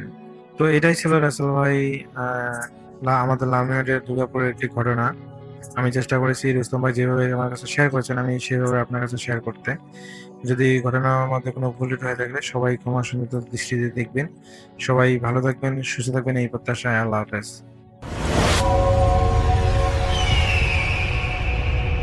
হ্যালো লিসেনার্স, আশা করি ঘটনাগুলো আপনাদের ভালো লেগেছে। আমি চেষ্টা করেছি বাছাই করে ঘটনাগুলো আপনাদের মাঝে শেয়ার করার। আমি প্রতিদিনই ঘটনাগুলো বাছাই করে আপনাদের মাঝে একটি করে এপিসোড শেয়ার করার চেষ্টা করি। যদি আমার ঘটনাগুলো একটু ভালো লাগে তাহলে অবশ্যই এই চ্যানেলটি সাবস্ক্রাইব করবেন।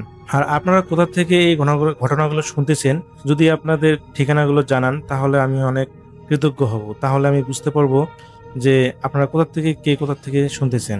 এছাড়াও আপনাদের মাঝে যদি কোনো ঘটনা থেকে থাকে তাহলে অবশ্যই আমাদের ইমেলে দেওয়া ঠিকানায় ঘটনাটা পাঠাবেন। তাহলে নেক্সট এপিসোডে আপনার সেই ঘটনাটা আমরা রাসেল ভাইয়ের মাধ্যমে অথবা আমরা নিজেরা পড়ে শোনাবো। তো ভালো থাকবেন, সুস্থ থাকবেন এই প্রত্যাশায় আজকের মতো বিদায় নিচ্ছি। আল্লাহ হাফেজ।